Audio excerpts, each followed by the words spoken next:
The sound of construction? Yeah. Because we're back in the greatest city ever, New York City. I mean, compared to what? Compared Other to cities compared that to you've been every to. other city. Oh, look, they Look, like they turned it off. stop. Look, I've been to Miami, I've been to LA, I've been to Boston, I've been to a lot of cities in America, and I'm gonna say New York City still the best city. You know, No, I don't. I don't at all. better than DC. Oh, Watch your fucking mouth. Don't you mute DC, okay? oh, okay. What do you With your got? gentrification. We're gonna fight about it. We Are we can. gonna fight like the 2K League? Dude, my only question is why was Golf Digest commenting on that? I think it's because it's like the first. It's like the first kind of not first, but I think it's like now that like esports and stuff is kind of. No. You're diving into it. I just need to know. Okay, before, like, you're gonna dive into. I just wanted to know why Golf Digest was commenting on it. But before we dive into that, Because right? there's somebody in the editor room who's like, guys, what if we broke news on this shit, guys? And then everybody's like, do it, publish Do it, it, publish Make sure it. you put that hyphen between the E and the sports. and then put the hyphen between the real and the sports. All right, so before we dive deep into that, right? Welcome back to Good Game Do Us Part. Hello. We are back from PAX East. How was your PAX East, sir? Even though I was there with you. I mean, we were essentially recording and like running around and having like pretty fun guests. Shout out to all our guests that were on there. Was it nerve-wracking for you? Well, not nerve-wracking, but like, were you like nervous and hesitant? I mean, people can probably tell from our interviews that we might have been, but for you personally, did you feel like, oh fuck, I'm actually really nervous? I think the first interview, actually the first kind of episode we did for Paxies was with Shadosha, and at first I was like, oh fuck, every episode I have to interview and I have to be real, and then like after about 20 minutes of talking, I was just like, I'm just gonna be as calm as possible, and then I think every other guest was kind of pretty chill, and I think every other guest was like really down to just kind of like have a very casual interview-ish style. Yeah. Instead of like it being like this like upfront like, all right, hey, what's up, guys? You know, we weren't like anything of like they knew we were like trying to be interviewish but like more casual, so they kind of kept it light and casual as well, which I really appreciated. So shout out to all our guests for that. Yeah. My biggest thing, I guess we can like critique ourselves a little bit. My biggest thing is like, or was when I was going back and editing, I want to dive more into like the people's background. I felt like we kept it casual enough, but we didn't deep dive enough. Yeah, we didn't deep dive enough into people's like past or certain things that they might have commented on. But I mean, it was our first set of interviews, so I'm happy with what we got and look forward to improving. Yeah, I think it was a good start. I think we had a really good start, and I think we can only go up from here. That's not true. Wait, can you go below where you started? I mean, you can. But technically, wouldn't where you started be rock bottom? I mean, if you have like a good foundation, if you have a good background, and you're starting from that foundation, you can break your foundation. Your whole foundation can get fucked up if that makes any sense. You guys probably hear construction in the back. Yeah, that's New York. Welcome to New York City, greatest city ever. But yeah, let's dive back into. We don't want to talk about how the rest sports. of our PAX East was, especially how whack parties were.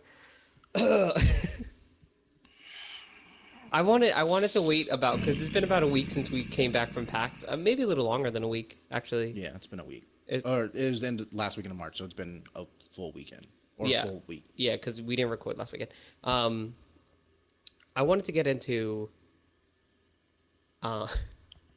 the idea, like, I wanted to just wait like a weekend to like let it simmer and see if like maybe we were being too harsh. No. Like maybe we were being too much of jerks. No. Because our Twitter's from like it was trash. We were just like we were shitting on it. No, because it hasn't still to this very moment. I'm like, yeah, that was shit music and just it wasn't a shit party. It was just not a party.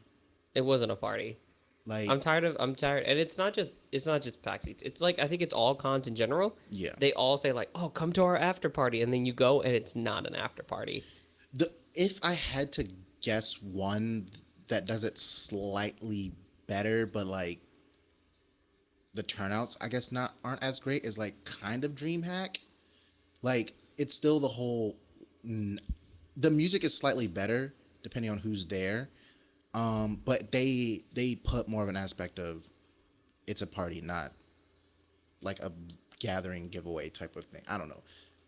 The parties Yeah. at PAX were just really weird. Well, they were very. Some of them were very gimmicky. Like, hey, like, um, oh my god, like, come here and maybe you could win a thing. Maybe you could play against professional Yeah. esports people. Whoa, no way. Yeah. It was very gimmicky. I think that's what it was. I think the only party that wasn't, which we ended up not going to, even though we probably could have gone, was the Elgato party, which as usual was at Howl at the Moon. Mm. Which I don't know why Elgato really likes Howl at the Moon. It's just like a bar, and it's funny because the 3 years of the past 3 years have gone. You never go. You usually go back home. I just realized that. Tori's just like, I'm What do you want me to do, man? man? What do you want me to do? Yeah, that's our PAX review. The parties were kind of trash, music wise. Yeah, I mean the event itself was great. We got to walk around, see a bunch of people that we know. Yeah, That got was to do awesome as some always. interviews and stuff, which was great. But yeah, that was PAX in a nutshell. Yeah, So we'll see if we're there again next year or maybe PAX West. Who knows? I would love to go to PAX West. That'd be great. Well, let's get back into E-sports according to Golf Digest. Oh, with the no. 2K League fight. Technically, it's not really a fight, is it? Because like, well, we couldn't see because they cut the broadcast. Yeah. Did you see the camera guy though? No. Dude, dude, you gotta watch the freaking camera dude. That's like, watch, like, when, after you push him, watch the camera guy, like, right here. Oh no. Right here. he like pushes the player and is like, no, I gotta get this. But then it immediately cuts. He's like, I gotta get the drama. I gotta get the drama. But I mean, it wasn't really a fight. Again, it cuts so you can't see. But from what is shown in the video, it's more like a brief scuffle because like one guy puts his hand out to shake his hand. I think his name is Talon. Oh no, Hawk's Talon is the name of the org. I think it was OFAB or something. That one of the guys puts out his hand to shake it. Yeah. The other guy's hand, and I guess the other guy doesn't see it or doesn't know what he's doing, so he like kind of walked past him, and then he realizes like, oh, like we didn't shake hands, but instead of saying like, yo, what's up, he immediately just pushes him, and then the other dude's like, from the Hawks are like, yo, what the fuck? I'm just trying to shake your hand, bro. Yeah, and then they start yelling. Like there's never a fist thrown in the video. Like you don't see any actual like altercation outside of the push, and then everyone's like, "It's a fight." No, it was more like a. It was more like a barely dude. a scuffle. It was more like a dude forgot to handshake somebody, and then like didn't want to look like a fucking clown, so he was just like, he was throwing at me. He was throwing at me, and I think it's just great because also, and as I'm reading Bleacher Report's tweet where it's like opening day of a 2K League and there's already beef brewing, like. You can't just be like, oh, there's beef brewing. Like, oh man, no way, controversial. Like, all right, relax. This has happened before in esports. Guys have like yelled at each other and shoved each other at like Halo invitationals. But that's and because like, people don't watch Halo Gears and like FGC. Like That's those true. are the only. I won't say they're the only ones that you see it, but you're more likely to see aggression. yeah, I and mean, that we personality. talked about it in FGC. People roast the shit at each other. Yeah, Like come at people in very critique way, in very like precise ways too. Like they never like take it off topic. They cut through what Yeah. they want to. I will say in regards to this, I don't mind it being somewhat physical as like only with the push. Like I'm glad that no one was hurt. There was no punches thrown, but I'm okay with the shove that occurred because it's kind of like it shows personality. You disrespecting someone by already not shaking their hand. So it's like even though the guy whose hands didn't get shook, who avoided the handshake, was the one initiating the push. Yeah. That was really weird. But like you see it in soccer where like I think it was Patrice Evra. He didn't want to shake someone's hand or someone didn't want to shake his hand and he literally grabbed the guy's hand and was like, no, you're gonna shake my fucking hand. And then like that had an altercation. But I'm like, this I don't like. Again, it depends on the situation. You know, and again, people are gonna be like, oh, you shouldn't put your hands on other people. When you're this passionate and you're like you have like rivalries and things like this, stuff like this can occur. Like I'm not gonna say it's not preventable, but things like this can occur. No, I think the like healthy quote unquote beef is healthy. I think it's Yeah.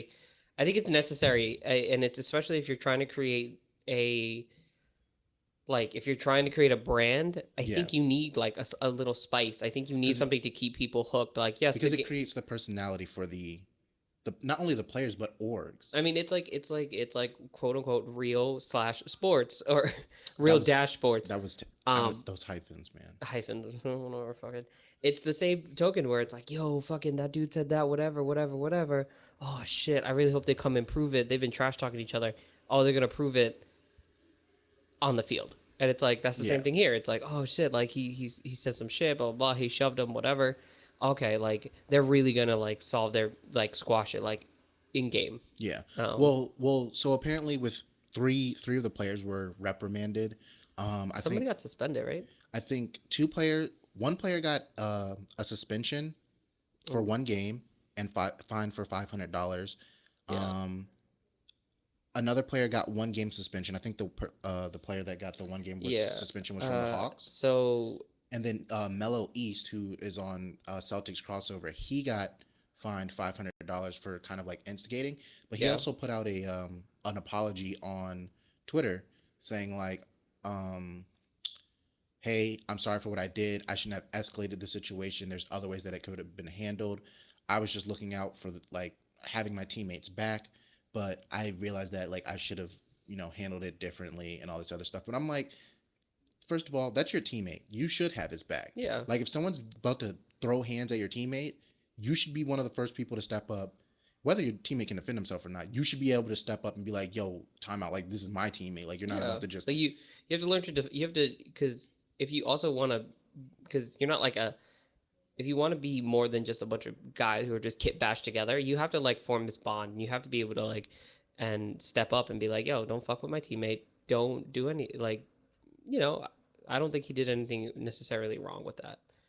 Um, oh, you brought up the 2K League contract. Which why do they have the 76ers colors?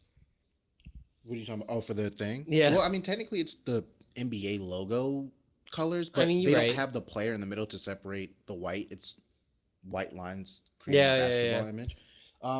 But yeah, so I this happened last night or something. So I wasn't familiar with. I'm not familiar with all the players from 2K, Right. so that's why I didn't know their names. Sorry about that, guys. But it appears that it was OFAB that that boy shots, Yeah. and I'm familiar with Mel East, or I think he used to go by Mellow East, but that's because I met him at PAX East like 2 years ago, and this is when the 2K League was. I think it was still in his first year, and I got to hang out with him at the Celtics game, meet some of the owners from the team and all this other stuff. But yeah, like he got fined, put out his apology, but I don't think it's necessarily a bad thing.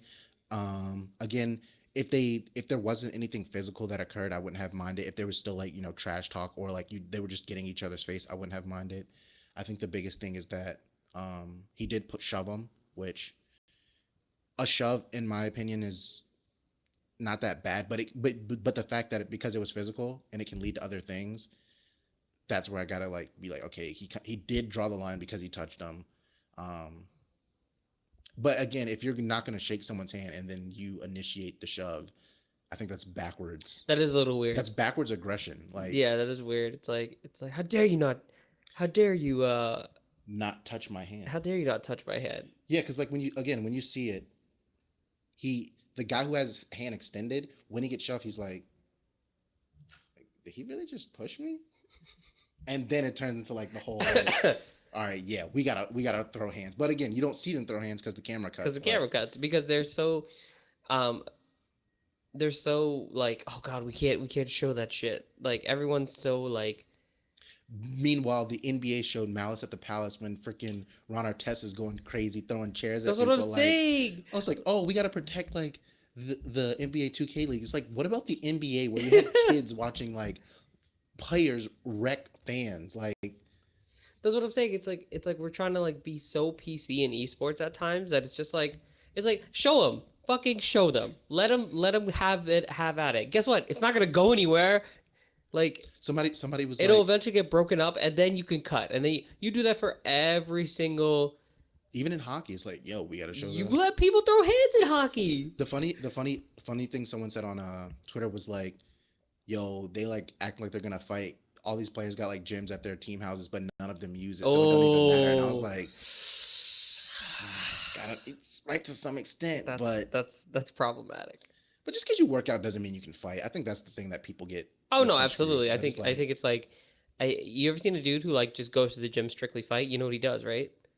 upper body. He just goes for a tackle. No, that's me, dude. I'm getting you to the ground and then we're gonna fight. Like I'm No, not.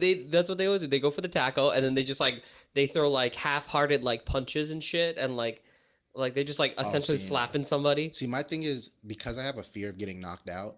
I want to get a person to the ground and then try to choke them out because like I just don't want to get knocked out. Just It's really weird, but it's like I just don't want to get knocked out. true. Like, You know that's like the point of a fight, right? To not get knocked no, out. I thought the point you said to not get knocked out. Yeah. Well, I thought the point of a fight was to prove your point. It's like, yo, if I hit you hard enough and you lose or like you fall over, then it's over. I win. But I just don't want to be the guy that get hit and goes to just falls sleep. over and loses. Well, no, not just like if you hit me and I fall, I'm getting back up. I don't want to get hit and now I'm asleep and I have no idea what's going on around me. Fuck that. You're not. That's a fear of mine. Like I do not want to get knocked. Something we need to cover though from last week. Yeah. Yeah, that we didn't cover at PAX East episode is Apple Arcadia or Apple Arcade. Why did I just mixed Google Stadia with Apple Arcade and that's really Yeah, I'm just gonna let it be. Yeah, that was weird. But pretty much Apple Arcade is Apple's releasing indie mobile games through a subscription based platform. My biggest issue with it is how can you be indie if you're backed by Apple? I think you can. How? I think it's like Apple's essentially the publisher. Like you can't like yeah, but Apple isn't doing the work. They're That's just kind of true. like giving you a little bit of like, no, they're giving you a lot of money. well, they're giving you a road. They're giving you a road to go down, but you're not. It's not like Apple's like, all right, we developed this whole game, we did this thing, but like we just gave you the road for it. We gave you like a platform to be on. You still the indie companies still like did the majority of the work. Like not even the majority, they did all the work for it. And then Apple was just like, all right, here you go. It's like it's like Steam. It's like you could still have an indie game on Steam, and Steam is this big company. Valve is a big company, and it's just like, hey, all right, we didn't do any of the fucking work. So, but like, here, you can put it on Steam, and people can fucking download it, and you can make money. Congrats. See, I looked at it in the way that Joe Budden looked at the music thing with Chance when he partnered with Apple. Yeah. Because I look at Apple as a large platform when it comes to distributing and publishing music, right? So if let's say one of our big AAA, EA, ZeniMax, or Ubisoft, what if one of the publishers were like, we want to take a smaller company, but instead of bringing them under our umbrella, we want to publish their game. You really wouldn't call that game indie. And I feel like Apple is at that stature of just a major like distributor of content that like I guess you could still be an indie. I don't know. It's hard to call it an indie game when it's backed by such a large. Think about it this way. Think about there are like a bunch of like I need to because how there are a bunch of games already on the Apple like market. Yeah. There's a bunch of games and they were considered indie games. They're considered indie games on PC, on whatever, on Xbox, on PS4, whatever, and you download them and you play them. But then they make their way to like the iPhone or the iPad. Does that make them no longer an indie game? Or are they still an indie game? Are you like, oh, now it's a big game because it's on Apple, because it's on Xbox? It's not because it's on an Apple platform. I think it's because Apple is providing funding for it. That's where I'm like, that's where I look at it. It's where it's when Apple is providing you funding, it's hard to say that you're indie because you're being backed by a machine. It's not like if we were making a game and we went to David and was like, David, we want to put this on Raw Fury, or we want Raw Fury to help us publish this game. Can you help us do it? Like Raw Fury is smaller compared to Apple versus where Apple is like, we have all these algorithms, we have all this money, we're going to put this shit together, boom, and then it's going to sell. True. The studio can still be indie, but I feel like that whatever game that is being published by that studio, or excuse me, developed by that studio but published by Apple cannot be considered indie because it's literally being pushed by a marketing machine, if that makes sense. I understand where you're coming from. And I can see where you're coming from. But so do we agree to disagree? We agree to disagree. I mean, what do you guys think? Let us know, because I personally think that it could still be an indie game even though it's backed by Apple. And you know where they can let us know? At TillGG Do Us Part on Twitter. Hey, that was a plug. Hey, and we have a Facebook page now. I just made that like yesterday. I know you made me moderator, editor, administrator, something. I'm something on the Facebook page. Well, you can find us on Facebook as well at TillGG Do Us Part, because consistency is key when it comes to your branding. Yeah. All right, listen. I think I got that from a book or something. How high am I up? Can I jump out the window now? No, you might like crack an ankle or break an ankle. Just crack an ankle. Yeah. So on from Apple and them trying to be a big publisher indie. Why are people so aggressive with horns in New York? Like, isn't it illegal to blow your horn in New York? Is it? I'm pretty sure it's supposed to be like against the law. I don't know, because I don't have a car. Who has a car in New York City? You have a car. You just don't navigate it. It's in like storage in like a different part of New York. That's why. Wow, weird flex, but okay. So let's get into a little bit of Call of Duty talk. Which this entire topic I have no idea about, actually. So you're gonna have to walk me through this one. Let me walk you through it from the best that I know. I'll put the article as well. Real quick, guys. Troy just did the weirdest like stretch for it. He just like twisted his arms and he was like, What's "Let's that? What's go." that like weird dance that everyone do? Whoa, that thingy? I don't know. What it's Oh called. yeah, it's on like Twitter and it's like it took me months to master it, and then they walk away from their iPhone and then just go. Yeah, yeah, it's weird. Yeah, go for Anyway, it. so apparently Red Reserve, which is a team or an org that's in the Call of Duty World League at the moment, they've been having a lot of turmoil, and apparently their owners were like, "Yo, y'all got to get out the house." So they have a team house in Vegas, and apparently, so like two of the players were like went to free agency. And apparently they had beef. Like they just were like not in agreement with each other. I don't know if that had anything to do with them parting ways from the organization, or if it was the other behind the scenes stuff that ended up leading to them, becoming free agency, and then they just had whatever their differences was on the team. But yeah, the Red Reserve like owner was just like, "Yo, y'all gotta leave the house." And they're like, "What do you mean we have to leave the house?" Like, "Yeah, we can't afford to pay for the house. You guys gotta get out." And they're like, "Do you guys not realize, like, one, we have a bunch of equipment in here. Like, what do you want us to do with it? And some of this probably might be mine. So where am I supposed to put my stuff?" But apparently the owners also owed each of the players and some of the staff, but each of the players, nearly $40,000 from like prize money. So like, not only do you owe me money, but you're also asking me to leave the place that I'm staying at because you can't afford to pay it. That is so problematic.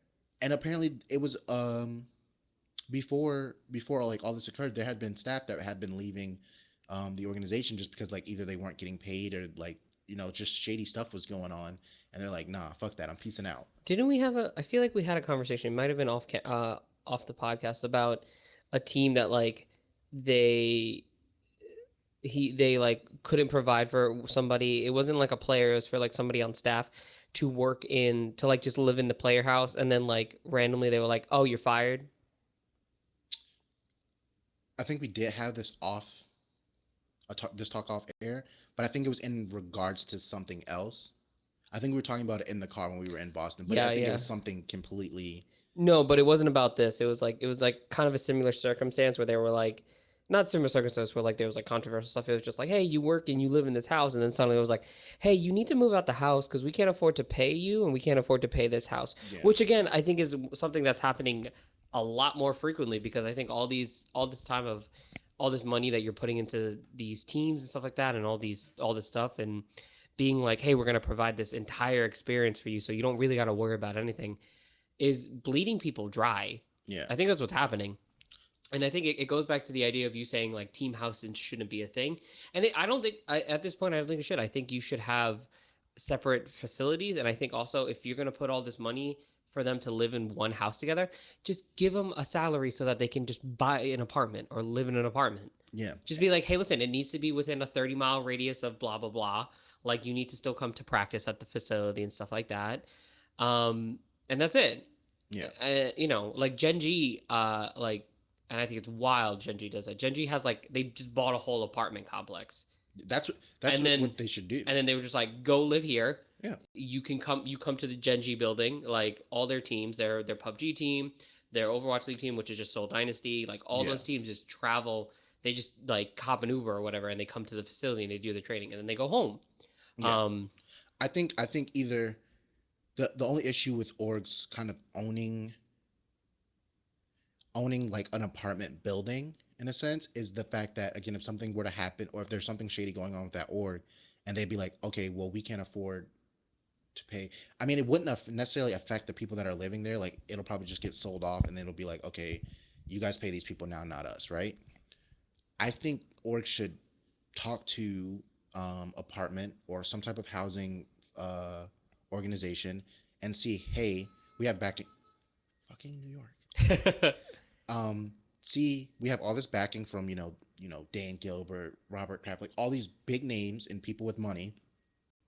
Say, hey, is it possible for us to cut some type of deal for our players if they live here, they pay this amount in rent, or they, part of their salary goes to you guys as covering their rent. So that way, if something were to happen with the org, the player is not necessarily forced to move out of a team house and then not have somewhere to go. yeah, and I think also if they it could be the also like, hey, let's just say they get cut from the team or they don't want to play anymore and they end up being like full-time streamers or something like that. They can still have an income and they could still like they could maybe talk to the apartment complex, be, hey, listen, I don't play for this team anymore. Like, do you want to raise my rent? Do you want to like whatever? Like I can still try to pay it and blah blah blah. And if it doesn't work out, you get evicted on your own stead. You don't get evicted because somebody can't pay you one way. And I think that's the biggest thing is that you have these esports organizations asking like 18, 19-year-olds to be like, hey, I want you to be an adult and like move out of your house, come be a professional player, do this, blah, blah, blah. But also we're fronting everything and we're doing everything for you. Like if you're going to, the biggest problem is that with esports is, and I think it's just treating your players like adults. Yeah. Don't treat them like kids that you're babysitting. You're asking them to be professional players, deal with stress constantly, deal with interacting with fans that could be very ravenous or could be very crazy and like problematic to you. Asking them not to get into controversies, but also like babying them when it comes to certain things. Let them be kind of adults. Let them handle taxes. Let them handle paying bills. Let them handle like food shopping. Like I get that it's like, oh, I want my player to be focused only on gaming. But when you force somebody to focus only on gaming, they're gonna fuck up everything else, and then you're gonna eventually be like, oh, we can't have you here. Yeah. We don't know how you're gonna fend outside of this, but you can't be here anymore. And it's like, good luck. And it's like, and I think that's something that Rob made a good point on when he was talking. He's like, he's signing kids. He understands like these are kids. Like they're not people that have experience. They might not have necessarily experienced the world. So in a sense, he doesn't want to just like bring them in, baby them, and throw them out to the wolves. Like you're literally taking people's life. It's almost like I won't say prison, but you're literally taking someone while they're still developing as a person and a human and an understanding of the world, and then being like, no, don't worry about this, I'll take care of it. And then when they're 24, 25 and they can't play, or they just had too much stuff going on from bouncing from org to org, they're now stuck in a situation where it's like, I don't know how to do any of this. Yeah. I don't have people skills. I don't have any type of skill outside of the gaming thing. Some people get lucky and they get gigs at game studios or just I mean there are things some that, like but some people get like a lot of the Overwatch League players that ended up retiring or like and be like I can't play professional anymore, I can't do this. They end up becoming like full-time streamers and they stream under that team's brand. yeah, Which is like it's a lot of these teams be like, hey, listen, I know you're not going to be a player anymore, or we underutilize you like they did with Mendo for the Houston Outlaws. But he's like, how about you just like stream under our name for Outlaws, and then just like you'll still get like a payment and you still have your streaming stuff, but like you're a little bit more independent, but you have some backing from us and you could be that. And I think that's great. I think we should start doing that more for regular esports players, for professional players. Like let them be adults or let them grow up or show them the way how to grow up. Yeah. Don't just be like, we're going to do everything for you. And then just like, when we're done with you, kick you out. Cause that's what happens. And I think that's a really fucked up situation for that to happen, for Red Reserve. Yeah. And the thing is that no one's gonna really say anything. They're just gonna get new players. They're gonna put them in that, and that's it. Like, Well, it seems to be a bit more like, it actually seems a lot to the point where the team may be where it's going to come down to where the org is disbanded if it hasn't already. I didn't really follow up outside of that story. I'm not gonna lie. Yep. But with that team that essentially almost on the verge of disbanding, that put FaZe in a position to where they could potentially buy themselves back into the Call of Duty World League. I think it was like $50,000 that they were asking for their spot. For me, when I was reading through that, it was really weird to see FaZe like. Not weird to see them want to get back into Call of Duty, but not seeing them as an org that is literally that started from the ground up of Call of Duty to not already be in that World League. How many other teams does FaZe have right now? For you mean across all their esports? Yeah, yeah. Like I'm assuming they have their Call of Duty team is on like a reserve or playing like more grassroots stuff. They have PUBG. Yeah. Why am I guessing? Let's just pull it up. Yeah, because I feel like I honestly feel like maybe it's because they were just focusing on other venues. Say it. They were focusing on their clothing brand. Yes, I was gonna say they were like maybe like because I know they're like they have a Counter-Strike team, they have a PUBG team, and they fucking have a fucking clothing. Stop! I didn't even know they did a fucking. They're doing a collaboration with Champion. Why is Champion so on that, by the way? Because Champion is hype beast now, and because I remember because Champion. No disrespect to the people that I love who work at FaZe, but FaZe is literally hype beast fuckboys.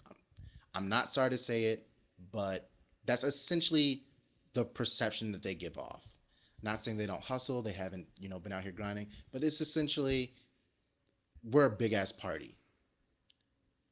Champion is literally trying to, I won't say regrow its brand, but they're stepping back into the mainstream. And again, oh yeah, like Champion, Starter. I feel like they're all kind of like doing that. So they have a Fortnite team, which is, I wouldn't necessarily a team. It's more like we sign streamers who play Fortnite and are really good, and they play in skirmishes for us. Mm-hmm. They do have a Counter-Strike team, Call of Duty, FIFA players, Rainbow Six, and PUBG Battlegrounds, or PUBG. Why did I say PUBG Battlegrounds?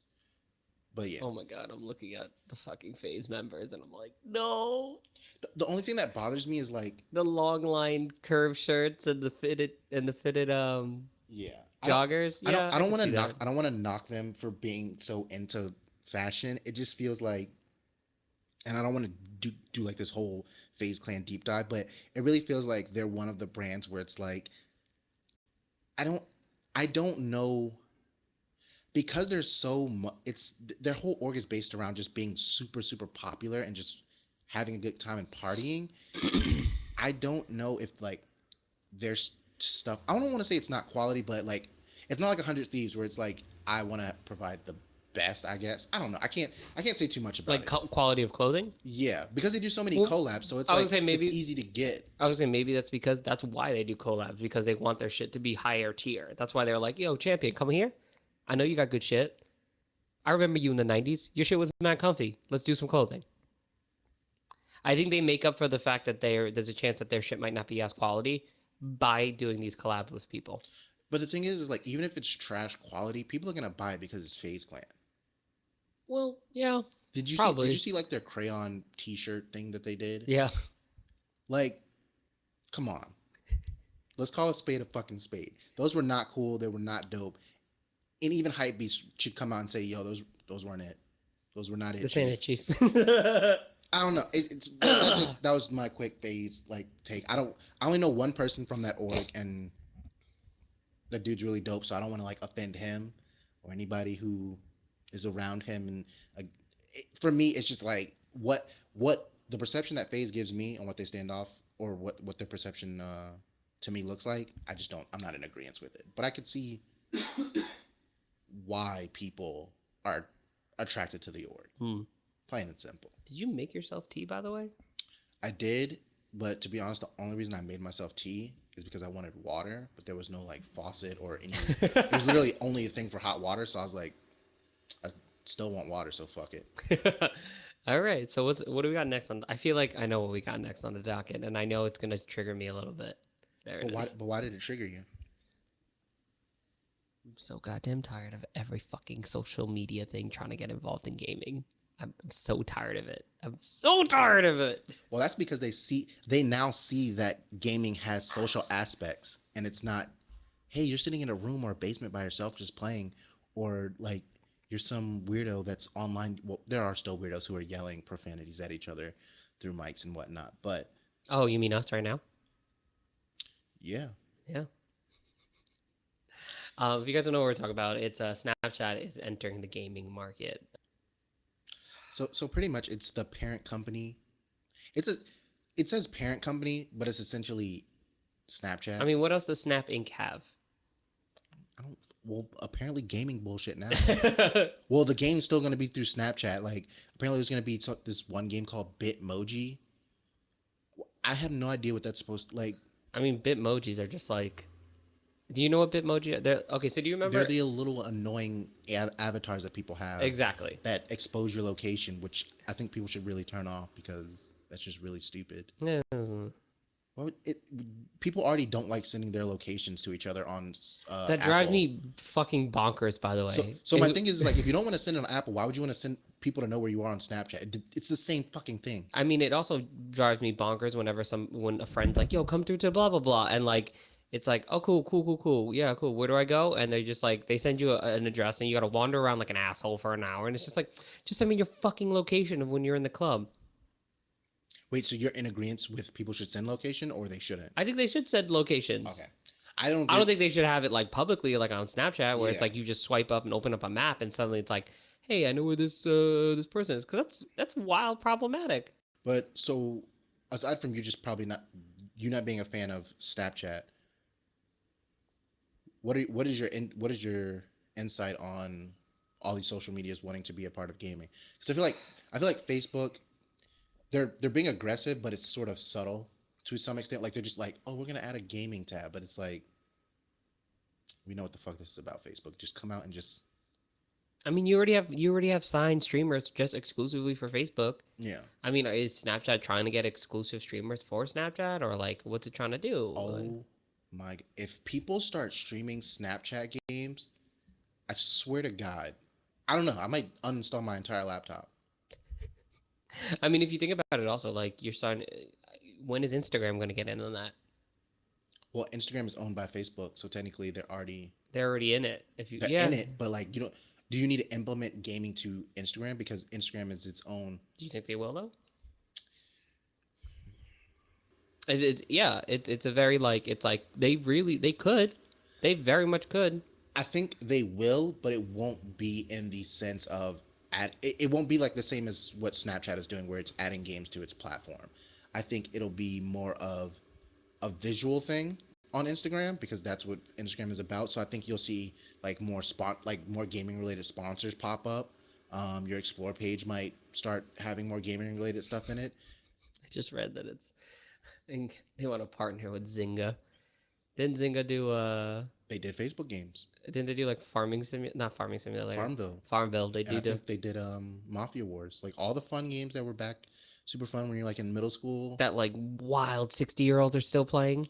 Yeah, because that shit was time consuming where it's like, oh, you ran out of energy. Wait 4 days and then come back. And it's like, all right, cool, I'll wait these 4 days. I'll be right back. I'll be right here. Can you imagine that though? If like Snapchat is like, hey, play this game. Oh, you've done this. Boom, here's an ad. Watch this ad for like more energy or something. You know that's gonna happen. That's literally all this is to push more ads. Yeah. And again, that's why I think Facebook will do it with Instagram, but not to the point where it's gonna add games. It's just gonna push more ads to your face because you're already scrolling, you're already double tapping. It'll just be gaming shit, just more ad. Yeah. Because that's essentially what Instagram is. It's just ad for stuff. Instead of getting more ads for Riot Society. I see you. You guys are always advertising on my shit. I'm really tired of seeing King Botch's face on my fucking Twitter with his fucking Postmates pizza shit. Every time it's like, I'm like, show me this less. And it shows me every time I open the fucking app. Show me this less. You mean show it to you more? I'm like, bro, I don't even use Postmates. Literally, all these like delivery services and things are trash in DC. You're either out of range or when you really want it and it's like 11 o'clock at night or even like 10 o'clock, it's like, oh, we're closed. Yeah. Don't have that problem in New York City. That's what's the greatest city. Okay. Let's go back. But closing thoughts on Snapchat getting into the gaming market space. It's You stupid. against it? It's stupid. It's use Snapchat to send your pics to your girlfriend or your boyfriend. That's not And what you were gonna say at first. I saw it in your face. no, it You were was literally about to say use Snapchat to send your nudes and just be done. actually yeah. Use Snapchat to send your nudes and your provocative, flirty ass snaps to whoever, so you can like have a good night. That's it. What? Whoa. Okay, so So Snapchat's onto us. let's have a quick moment that I accidentally hit the button on my Siri and it said, I said, and it picked up me saying provocative, and it said, "Did you accidentally summon me?" Wow, drinking some tea over here. But The T's on your phone right it's now. just it's just honestly it's just use your Snapchat just to interact with your friends and shit. You don't need gaming. Yeah. You have so many other outlets for gaming. You have an entire iPhone that you could play games that are indie and not. Yeah, but you gotta sign up for a subscription. Dude, okay, they're probably gonna end up adding some subscription thing too. Think about it. That's what Apple's about to do with theirs. Well, no, because they don't need to do it because they'll be pushing so many ads. So never mind, I take that back. Yeah. I already fall into like the Snapchat trap of like giving them money through ads because I just literally go to it for like brief news. Like literally the only news that I'll watch on Snapchat is ESPN and Complex. Even though Complex should really just do video format and stop making me read it and then it repeats and loops and then does the whole animation and I have to like gotta. I occasionally figure out read where to Vice on Snapchat. Oh yeah. So ESPN, Vice, and Complex. Complex. On occasion, I might accidentally hit Daily Mail and just be like, "Oh, what the fuck did I just click?" And then I'll be like, "Oh, it's about the Kardashians. Let me close this. Didn't mean to click that." But yeah, I'm kind of with you. They don't. Snapchat really doesn't need to get into gaming or say that they're moving into a gaming market. They could have literally done it and just not have said anything. Yeah. But we all know this is literally just for ads. Yeah. They're just gonna make a bunch of money from ads. Speaking of Kardashians, whoever put out that Kim Kardashian was training to be a lawyer, just say she's going to law school. I was listening to something about that on the way over here. Weird side tangent. Anyways, what do we got next? Oh, We got. Ooh, I'm excited to talk about this one. People. Okay. I don't even know how to start this. So people are very bothered that Borderlands 3 will be an exclusive game to Epic's game store for 6 months. I'm in agreement with these people that are angry and the ones that are doing review bombs on Steam. And that guy who's beeping his horn outside. And here's why. What is currently happening with Steam and the Epic Store is the exact same thing that we literally just saw that happened with Tidal, Spotify, and Apple. You have exclusives for a brief amount of time that's going to drive traffic to your platform. Those numbers are going to be fake because it's not real. It's real numbers, but it's not. It's people going not to this ideal. because Yeah. they're forced to go to this. So you're taking into account, oh, I'm only having this trial for 30 or 3 months, blah blah blah.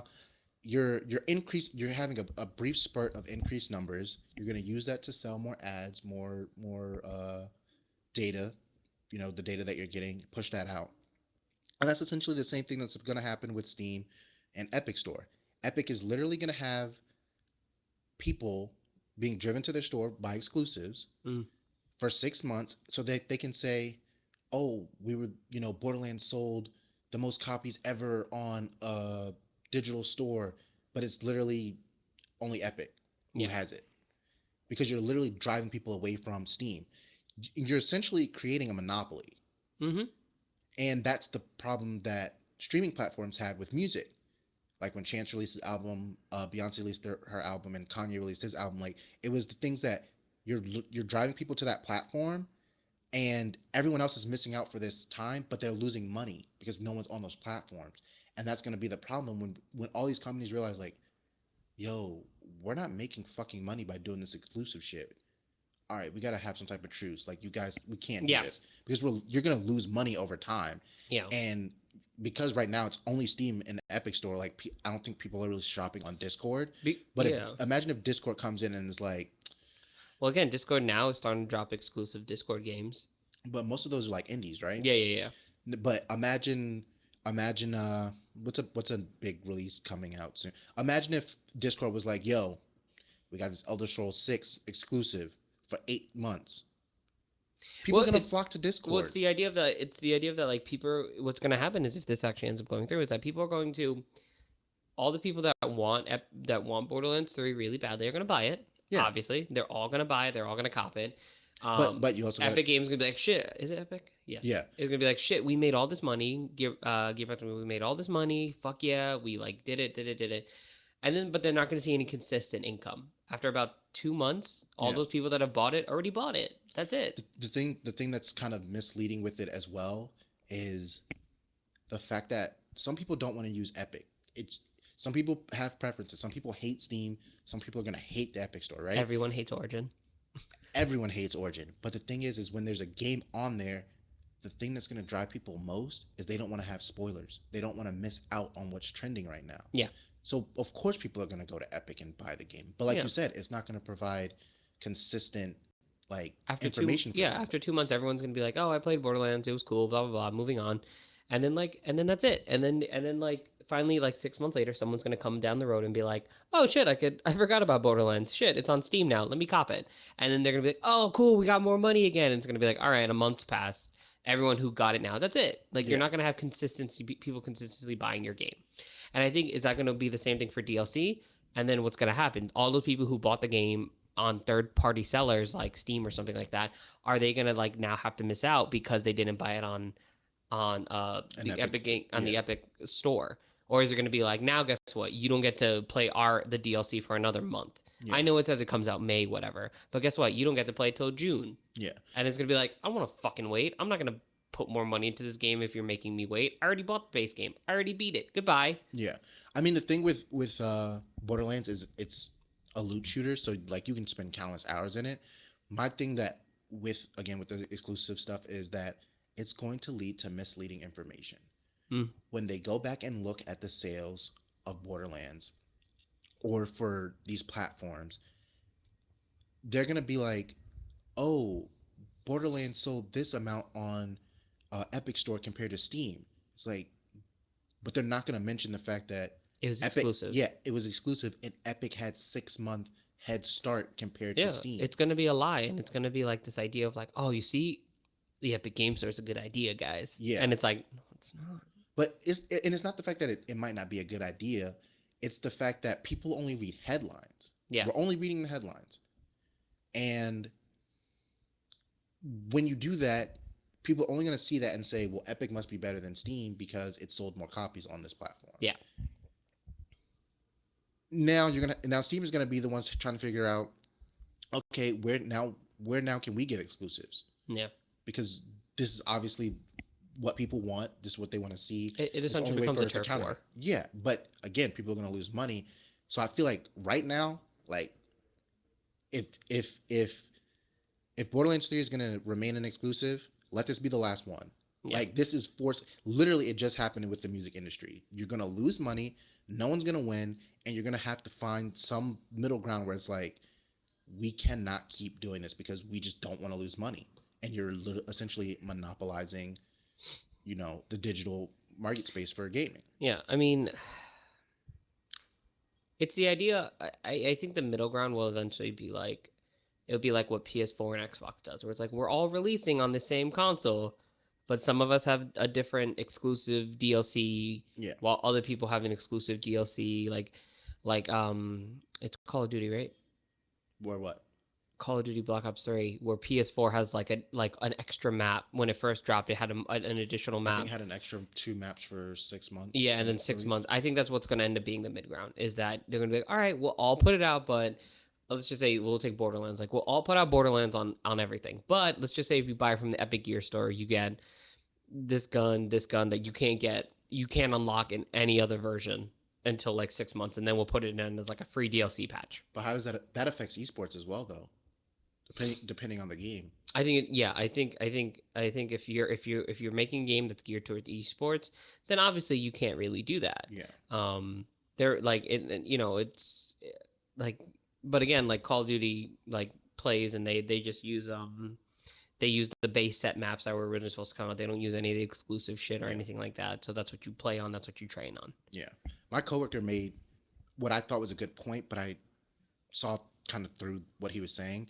He was saying, how is what Epic Game Store is doing any different from what Microsoft and Sony do when you have exclusives to a console? Yeah. The thing with that is those aren't meant to pull people away from an Xbox or PS4. And that was a jump cut because there's a loud ass truck driving by. What was I talking about?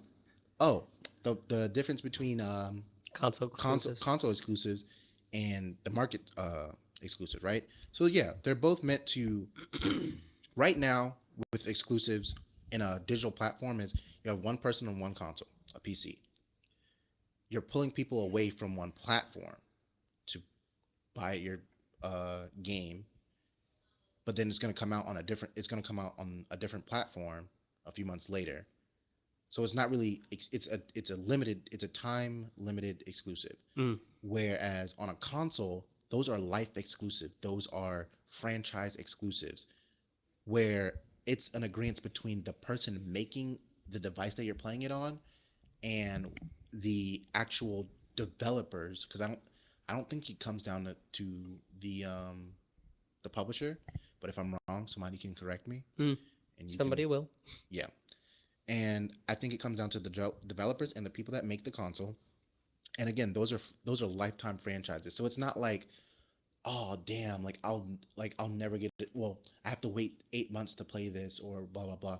You can literally buy the game or go to someone's house who has that console and play it. Yeah, it's not as fun. You want to be able to sit in the own comfort of your home and play it, but you're not missing out for an extended time when something is trendy. You can go back and play it. Or you wait 10 years and then it goes on future consoles. Yeah. Looking at you, Final Fantasy 7 and Final Fantasy 9 and Final Fantasy 10, Final Fantasy 10 2 being on the Switch all of a sudden. It's been fucking 10 years.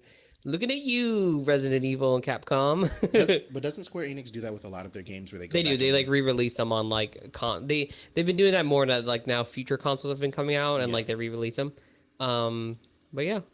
But the biggest thing with the consoles is just that they've always been a thing, and at first, yeah, it might have been looked at as the same, like, well, that's not fair. Now I have to go buy both consoles, and I can't afford that. But again, those are meant to drive the sale of the console and not necessarily pull someone away. Yep. And the thing with it is you fall in love with those franchises that are exclusive, and you're like, this is why I want to continue to buy this console. Yeah. Because I love this franchise.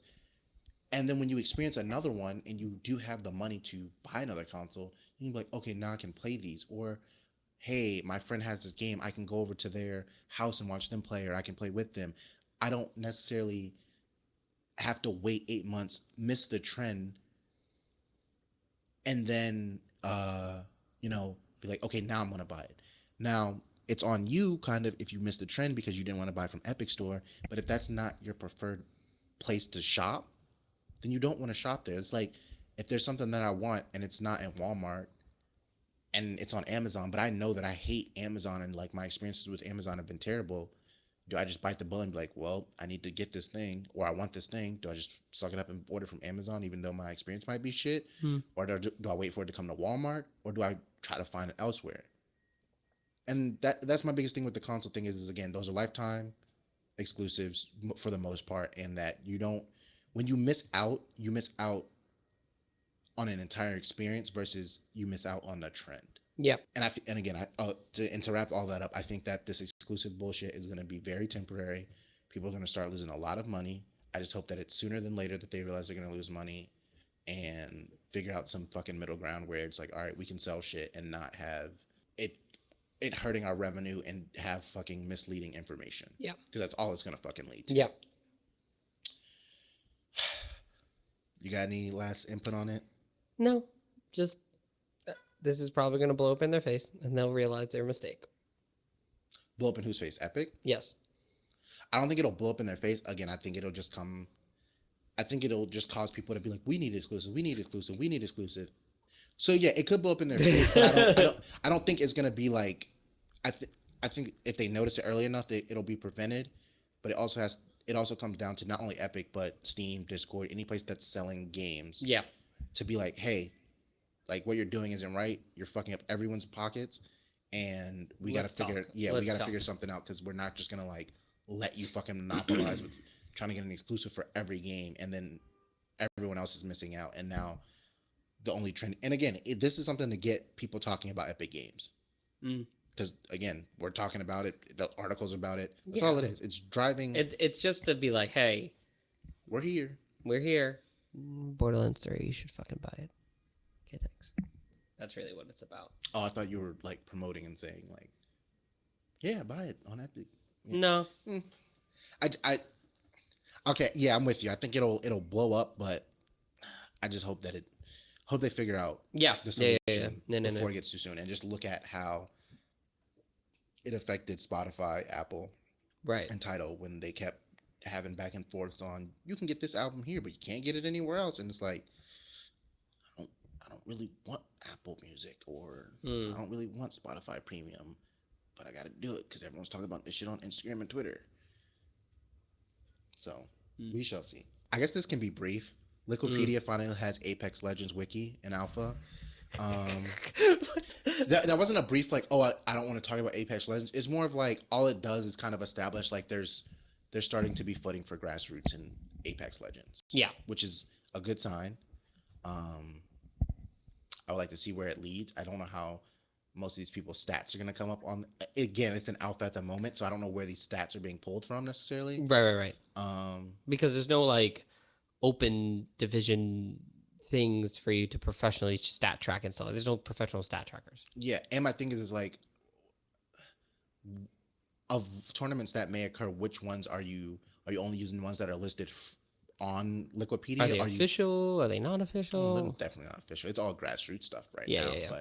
But the thing is like, what if there's a tournament here, but it's not listed on Liquipedia, but someone's page is using stats and whatnot from a tournament that's not listed on Wikipedia? Then it's like, wait, this isn't adding up. Again, it's an alpha. I'm glad to see that it finally has one. I just hope to see a little bit more established grassroots. But also to mention that one of the developers actually was doing some type of video thing. I think someone tweeted and asked a question and said, hey, when are we going to see something in competitive aspect for Apex Legends? And he's like, I don't know. Like, that might be a plan in the future, but I'm not sure yet. And then everyone took that as so y'all said y'all were gonna do stuff for competitive, but now you're saying you don't know if you're gonna do stuff for competitive. You're all fucking or lying. you have no plan. I think it was literally a bluff. It was just to say, look, every game has a every BR game right now has some type of competitive scene. Not to say like we made this game for competitive, but we're probably going to do something in the realm of competitive gaming just because we want to make that dollar. I think I think they tried to use it as a hook.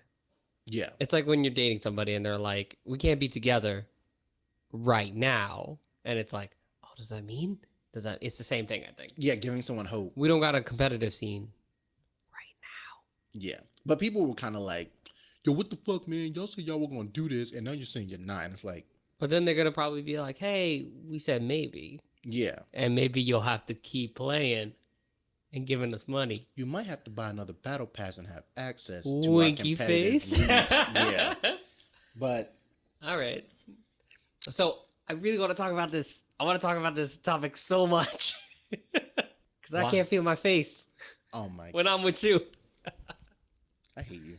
Some of these days, I just... Why is he a host with me? So let's give the people some background real quick before they can't feel their face either. The Weeknd has invested into his hometown esports. The motherfucking Starboy. That was a song by him, if you guys didn't get that part. I was thinking like one of these teams are gonna fucking use that as reference and something, and they're either gonna come out with star jackets. You know the Starboy jacket. Yeah. It's gonna. Oh God, I'm not looking forward to this. Anyway, The Weeknd has invested into overactive and what the fuck? What overactive media? Why did I want to say overactive intermedia or something? What the fuck is wrong with me? He invested into overactive media. For those of you who don't know, that's the parent company of Splice and Toronto Defiant. So essentially, he invested into Toronto Toronto Defiant, Defiant. plain and simple, because he's from Toronto. Yeah. The spice was just a little bonus. Yeah.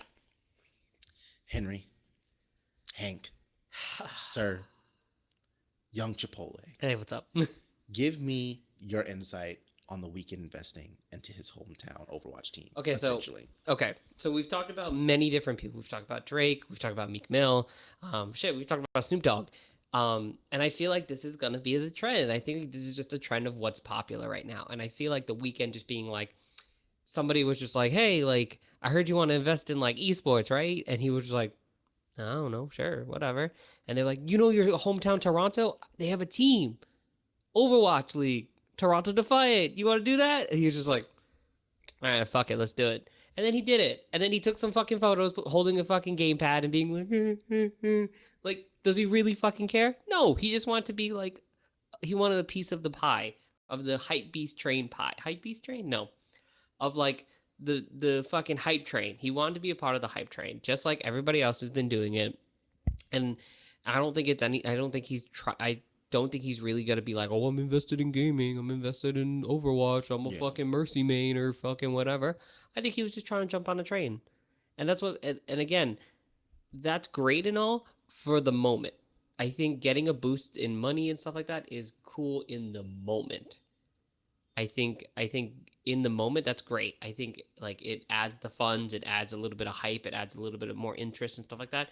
But in the long run, no, it's not. I personally don't think it's not. I think when you have all these people like, can you remember who invested in Overwatch League teams last season? Sort of. Are you talking about the owners or people? Just investors, not the people. A little bit. A little bit. Like it's like, oh You yeah, gotta look it up every once in a while. yeah, Serena Williams invested in San Francisco Shock. Yeah.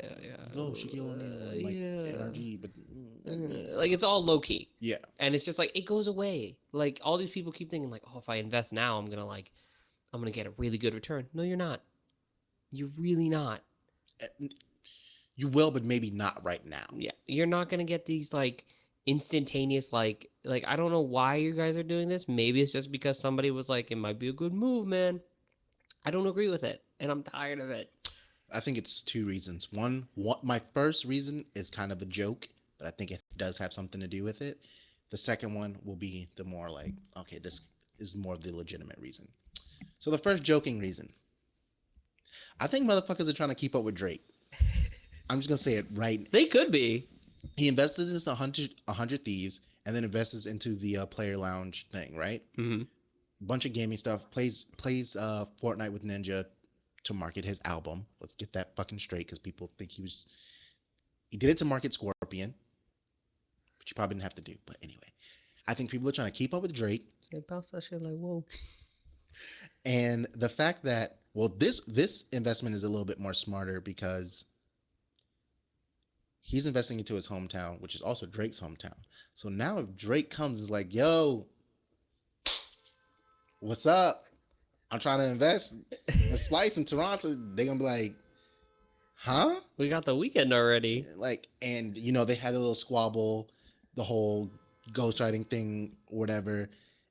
And people are going to be like, the weekend might come back and be like, yo, why you trying to like come over here and do? Why are you trying to fight with me at Cheesecake? Yeah, you know I like to go there, but like y'all both are from Toronto, so you both like to go there. Jesus, New York, please, we're trying to record. So I think a lot of people are, whether Drake is the first one to do it or notice it or have anything. Not saying that he is the one, right? That, you know, is being an innovator or doing something crazy or outlandish or just, you know, exploring unknown territory. I think because of his name and what comes with his name, people see him doing it and they're like, why is he doing that? I got to get on that. Yeah. The second part, I think, is more of the reason people should be paying attention is relevancy and advertising. I think The Weeknd getting a, you know, being a part of Overwatch League through that is a way for him to market new music, his clothing. I was gonna say, so, and I think about this because like this way. you will be the first guy who walks into in a New York Excelsior game versus Toronto Defiant with a Starboy jacket with the New York jersey, being like, "Hey, I'm here to support both teams." That's gonna be you, and tell me I'm lying. I mean, okay, so I do want to. So if you, I've been thinking about this, and the idea of you of advertising, want to advertise new music and trying to be known as an artist totally makes sense. You know why? Soul Dynasty has a theme song. They have their own walkout song that's done by a Korean rapper. And I feel like people, because they heard that song, now are like, oh shit, let me get into this rapper. And he's gotten more exposure from that. Yeah. So I swear to God, if Toronto Defiant doesn't get a fucking walkout song by the weekend, I'm going to be pissed. I think another thing with this is with I don't know how many people have bought it and plan on buying it, but the Overwatch League All Access Pass. Imagine if you get some type of weekend bundle where it's like, yo, you buy the access pass, you get exclusives to weekend unreleased music or album something, piece of merchandise. Oh my God, weekend at the grand finals? He just better know he just better know who he's performing for. That's all I ask. Please inform if he talk to DJ Khaled. Be like, hey, listen, man, what did you do No, wrong? don't talk to him. He's gonna because he doesn't know what he did wrong. He just went out and see. This is the thing. DJ Khaled didn't do anything wrong. He went out, showed out, and performed. He was himself. The people who put that together did not inform him. Yo, you're gonna go out there. Some of these people might not know who you are or your music. They just saw you on Snapchat talking about the keys.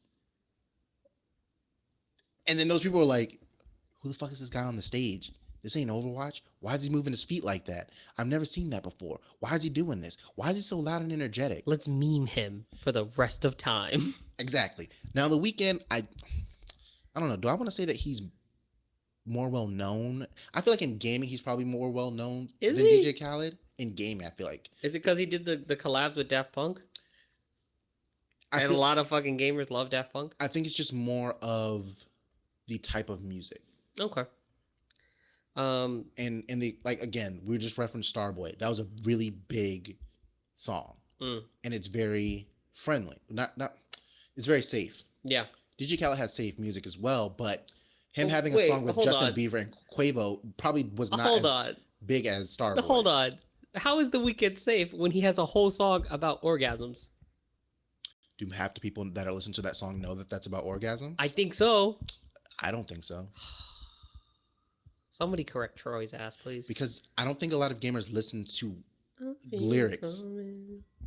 I don't think exactly they jam to it because they like the whole, but they're not paying attention to what he's saying. All right, it's fine. That's why a lot of gamers like when some people. I was gonna say why a lot of gamers like K-pop. I was about to bring. Do you think some gamers, whether they know Korean or not, do you think that they know what all those songs are about? Probably not. They're just like, oh, this is catchy. I like it. I don't know what they're saying. And I've listened to music where I'm like, I don't know what he's saying, but it's catchy. Shout out to Blackpink for playing Coachella day one. Real quick, did you see that the showers caught on fire? At Coachella? Yeah. What? Yeah. Apparently the showers blew up, and this is not esports related, but it was funny because I was reading it before we started recording. But yeah, apparently like sometime early this morning or last night, the showers caught on fire, and like people were like, yo, we gotta get out of here. And people are like, it's a real fire festival. Those people are assholes. Those people are assholes. You cannot, just because something caught on fire at Coachella, you can't call it fire festival. So since we kind of talked about Overwatch League, I guess we can go into like our topics about Overwatch League. Yeah, you want to talk about some player moves? I actually want to talk about Toronto Defiant. Do you know about I'm 37? Nope. So I'm 37 is either 19 or 20-year-old. And he has a record. He has gone in under 30 days. I believe it's like 22 days from open league to contenders. Wait, is this the guy who like came out of nowhere and just was like, yo, I'm pro now. What up? Exactly. Okay, I'm 37 in a mere, I think it was like 22 days. Went from open league, which is like you get together, you play on games and shit like that, and then maybe like you get scouted by a contenders team, to a contenders team. He played, I think, 1 or 2 games for contenders, and then he got signed by Toronto Defiant. And now he's playing as a sub, and he is playing in games. He's not just sitting on the bench. He is playing for Toronto Defiant. If that is the most fucking esports fever dream I've ever seen or read, like, correct me. It's like a fucking fever dream. Shout out to him though. That's a hustle. Like then there's a little bit of luck, but that's congratulations. So there's a moment when they. And how old did you say he was? I think he's 19 or 20. Yeah, that's a fucking dream. That's Already. such a dream. Yeah. It's like I'm gonna play Overwatch. It's literally when Overwatch League first like they started advertising it, and it was like that. It was like get your name out there, Yeah. rise through the rankings, and then fall, start again, re-go, blah blah blah. You remember? And it was Yeah. like Crusher. They used the guy's name was Crusher, and they were Mhm. like get your name up there. And they're like painting the wallpapers and shit. It's literally that, except without the wallpaping shit. But it's like he went from open division and do you feel that like you had this the meteoric rise? Like, do you feel like there's going to be a fall? Do you think he's just going to be? Oh, do you think he's just going to go into this name of like, oh, cool, that was cool. He did that thing. All right, now he's just a player. Or do you think he's gonna be like in the spotlight for a while now? Hmm. Or does it depend on how well Toronto Defiant does in the Overwatch League this season?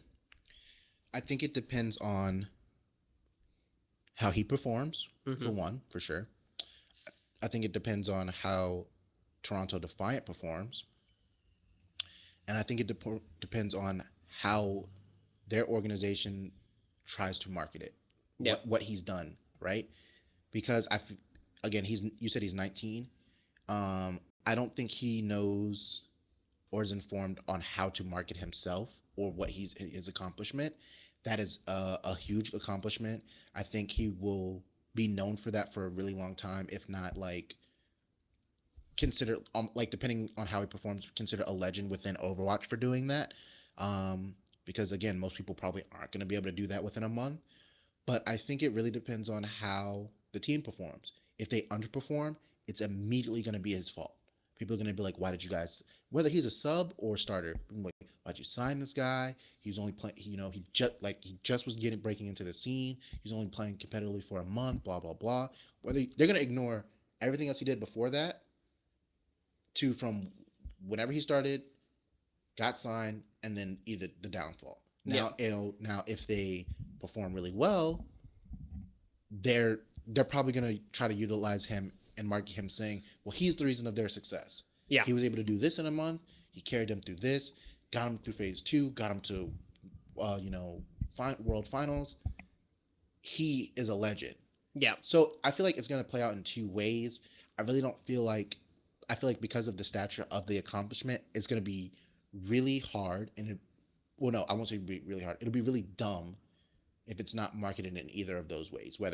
Because I don't think he should be blamed if they have a downfall, but that's what outlets and media are going to say. He's the reason that they didn't perform, or he is the reason that they did perform. Right. So I feel like it depends on how the team and how he performs will determine his legacy status in a sense. Mm. So so moving on, we have a couple.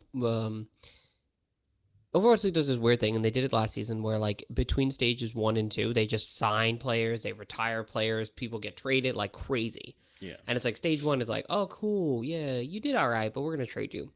Yeah. So speaking of which, 2 players actually retired from the league. Effect, who played for the Dallas Fuel, retired finally. Why do you say finally? If you guys remember, Effect played for Dallas Fuel last season, and around the end of stage 3, he had this idea of burnout, and he had like severe depression, severe like stress, anxiety, and like he's like I couldn't sleep. So what he did was for stage 4 of the league, he left. He went back to Korea, and he took like a hiatus. Came back for season 2, played and stuff like that, which is cool. But finally he said he's done, he's tired. He did as much as he could, but now he's just he was done and he's retiring. And he's probably going to retire to be just a full-time streamer.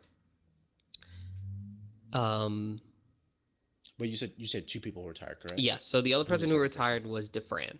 Okay. If you guys know Defran was like a big streamer, and everybody was like, oh, he kind of played for a contenders team, like futzing around, and then he went back to streaming, and everybody's like, oh, we love Defran. And then he got signed to Atlanta Reign, and he played. So Defran retired after playing one stage of Overwatch League, and essentially he was like, this was fun.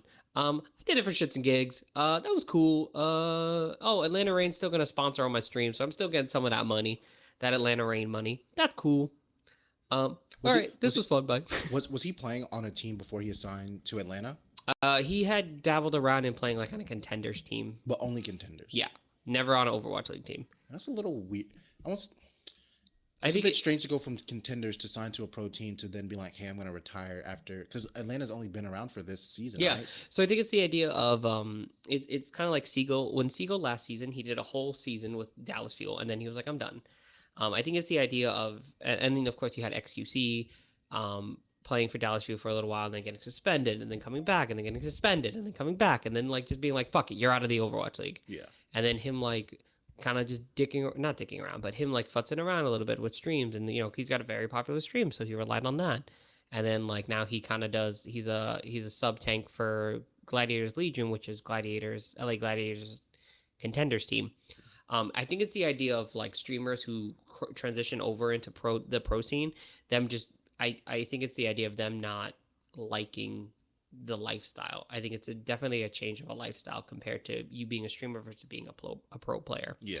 I think definitely being a streamer is the idea about essentially using it for entertainment and having fun and making money about having fun.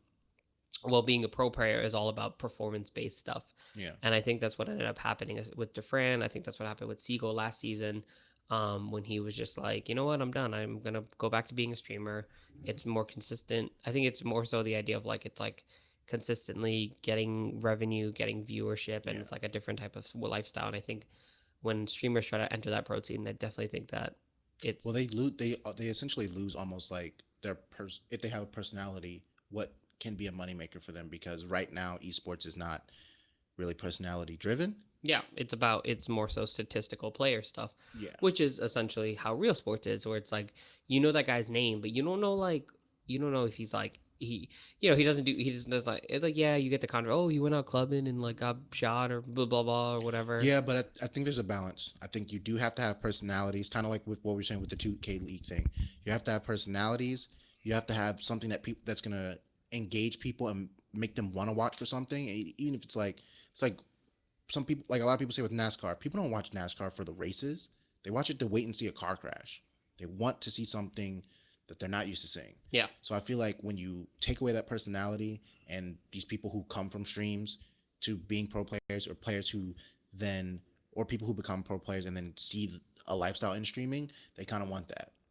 So I can kind of understand why people would want to step away and be like, hey, I kind of want to do my own thing, maybe with the assistance or without the assistance of an organization within the competitive scene. So so I think it's the idea of like when you leave for the pro scene, you give up a lot of that. You give up your Twitch account essentially, because it's like, oh, you want me to do streaming and go to practice and do this and do that and I think it also locks you into a game, and I think it can make you sick of a game. I think if you're constantly practicing for one game, then you go and stream it, you're like sick of it. So, you call yourself Young Chipotle. I do. How do you feel about Chipotle investing in the esports? We could potentially get a Chipotle sponsorship. You already call yourself Young Chipotle? You need to get on this, man. Get us free Chipotle for life. I call myself Young Chipotle as a joke, and now that Chipotle's investing, bring up the article. Oh no, I can't. They're essentially so Chipotle is planning to sponsor ESL and DreamHack events, which could potentially... Holy shit, if I go to DreamHack and there's fucking Chipotle, I'm eating so much Chipotle the entire weekend of DreamHack.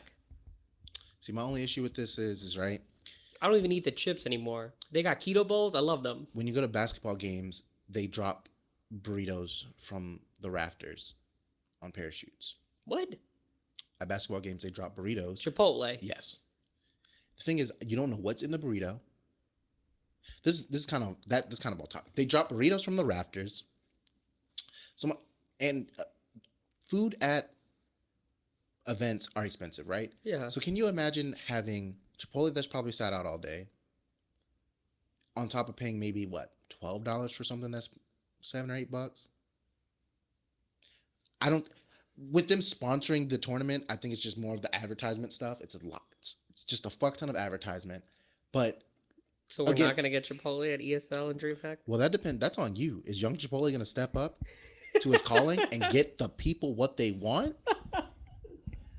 That's on Young fucking Chipotle. You know what's fucked up though? You wanna hear something really fucked up? I had Cadoba this week. All right, now you know what? You're not calling yourself Young Chipotle I anymore. had a, I had a, What I had a salad bowl from Cadoba.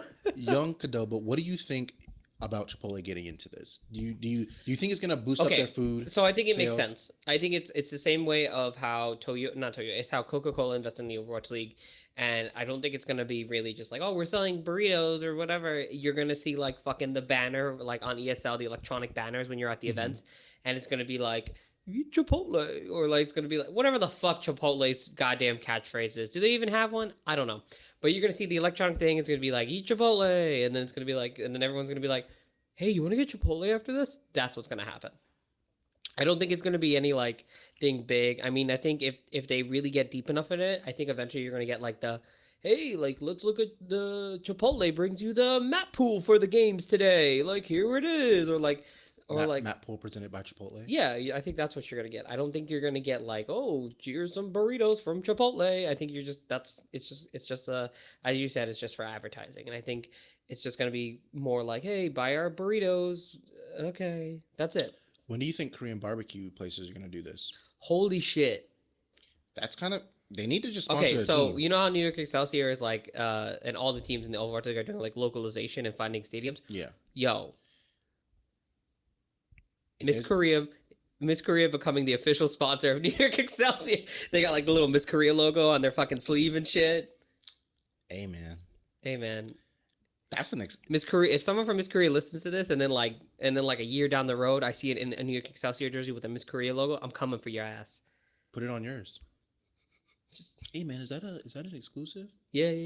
The Miss Korea X New York Excelsior jersey. I with Chipotle entering it, I think again it's very simplified. It's nothing too deep. People were probably already eating Chipotle by going to events because it's probably one of the cheaper things you can Honestly, eat at events. if you ever thought about it, there's like a lot of like events and concerts and stuff that you go to, and there's usually like a Chipotle because usually Chipotle likes to put their restaurants near like event places.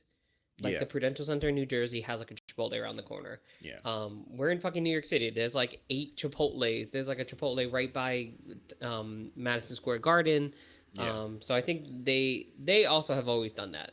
So I think for them to add their name to like all these events, so when you do go to like Barclays Center or you do go to like Madison Square Garden for your gaming events or something like that, like it's nearby already. So it's like, hey, that advertisement for Chipotle looked good. Oh wait, isn't there a Chipotle on 33rd Street? Yeah, let's go. Oh yeah, it's on Herald Square. And there you are. Sweet Green. Sorry, that was kind of Jesus. Just aggressively goes sweet green. Sweet Green.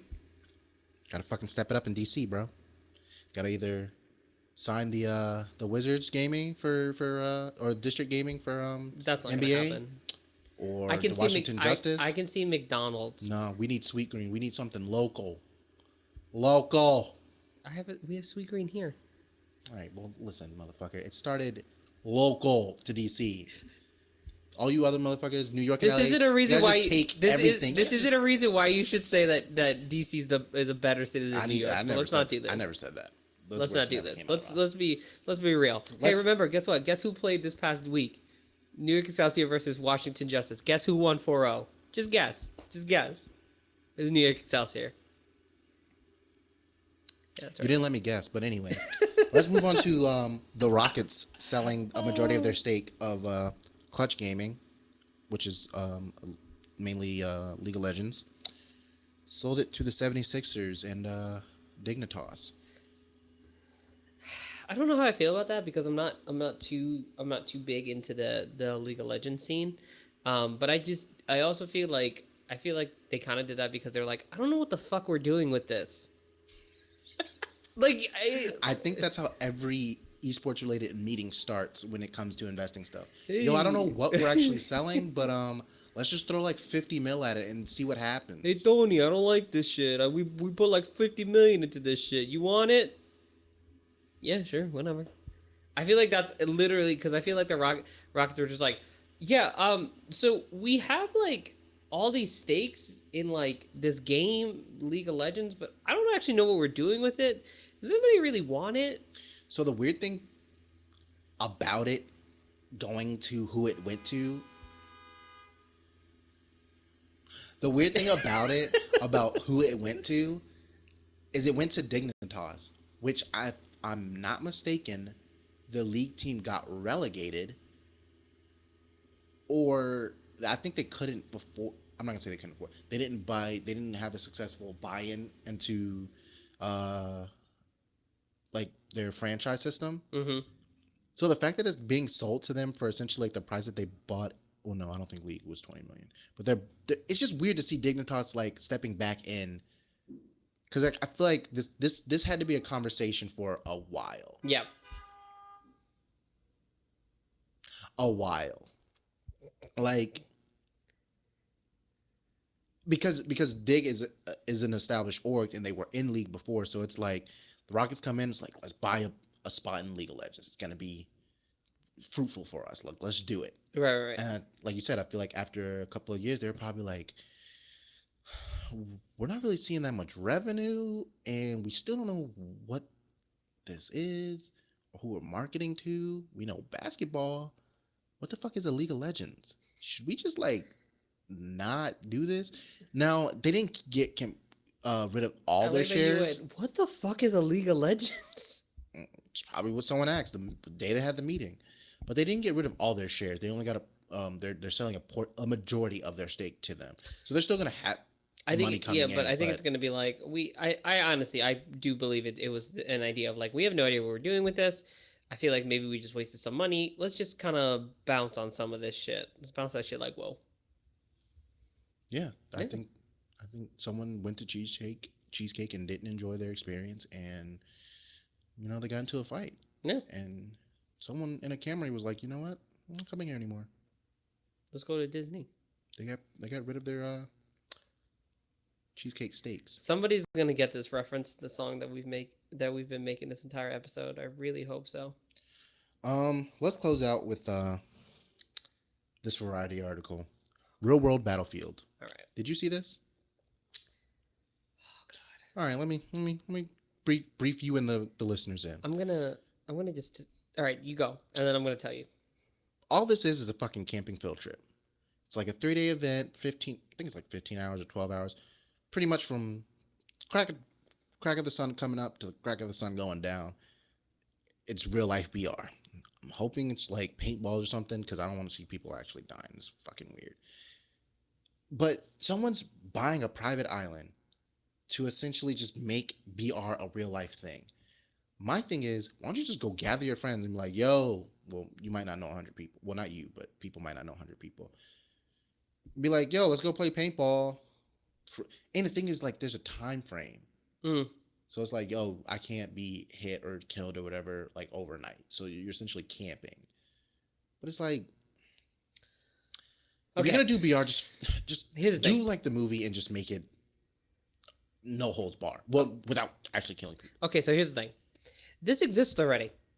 There are many airsoft fields all across the nation. As an avid airsoft player myself, there are many fields that do battle royale games.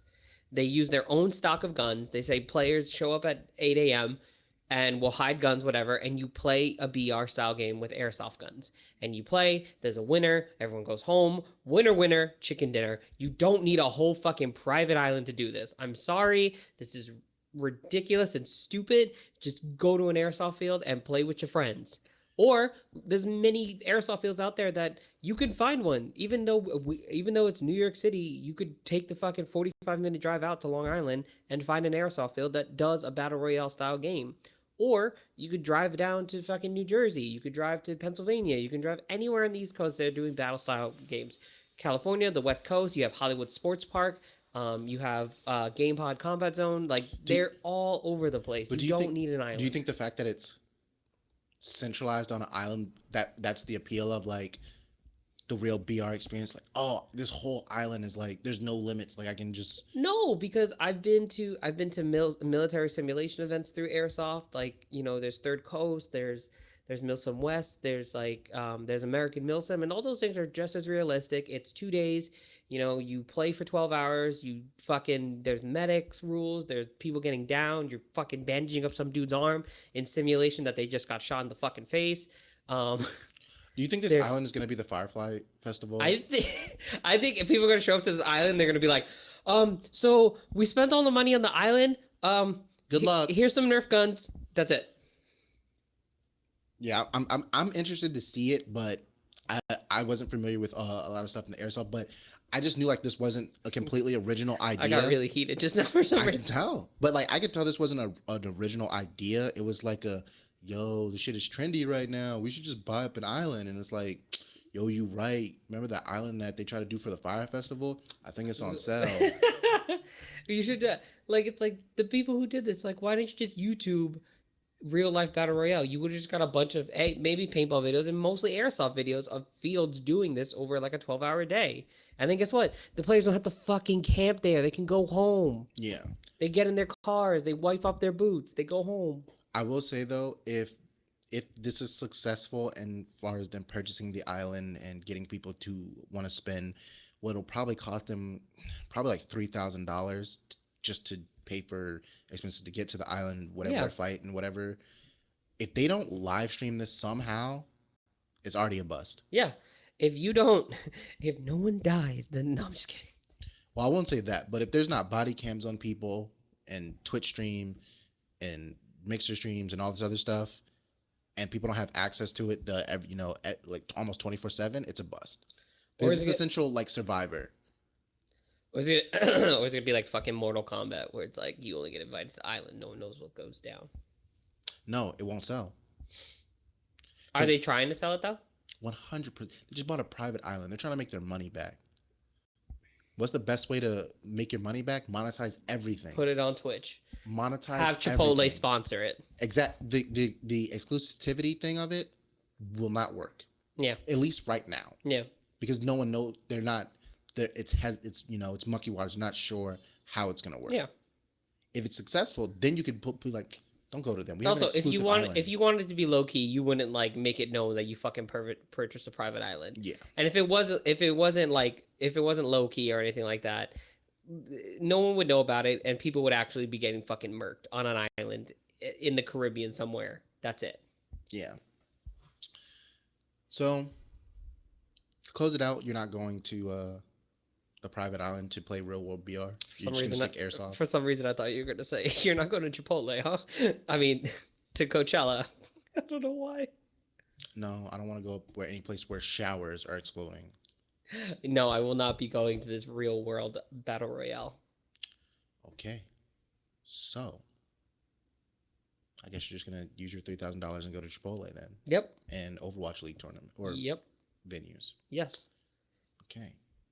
Well, on that note, guys, we are gonna head out into the noisy city of New York because apparently they love making noise while we fucking record. On top of that, Wednesday, be on the lookout for our episode with Rob Leonix Lee that we did an interview with him at PAX East. And on Friday, we will be releasing our episode that we did with Hey Dmart, David Martinez from Raw Fury. We have some game codes from David that we're going to be giving out. I'm not 100% sure how I'm going to give those out just yet, but make sure you follow our Twitter at Till GG Do His Part. Actually, you know what? Tell us good gaming stories. Huh? Yeah. Like, Oh, you know what? If you guys tweet at the Till Good Game Do Us Part Twitter, just like, just some not fucked up, but just some funny stories about gaming and like your experience in gaming, hey, maybe you win a game code. and if you don't do that, then we're probably just gonna have a random giveaway. That too. But make sure you guys check that out. Again, Leonix episode will be this coming Wednesday, and Hey Dmart will be on Friday. Best of luck with getting the giveaway codes. Again, you can find us at Till Good Game Do Us Part, or excuse me, Till GG Do Us Part on Twitter and on Facebook. And we love you. Thank you for listening. I respect you as a person and individual. And you loyal. Bye, guys.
I so alive? Should we redo it? Should we redo? I can act it. We can reenact it.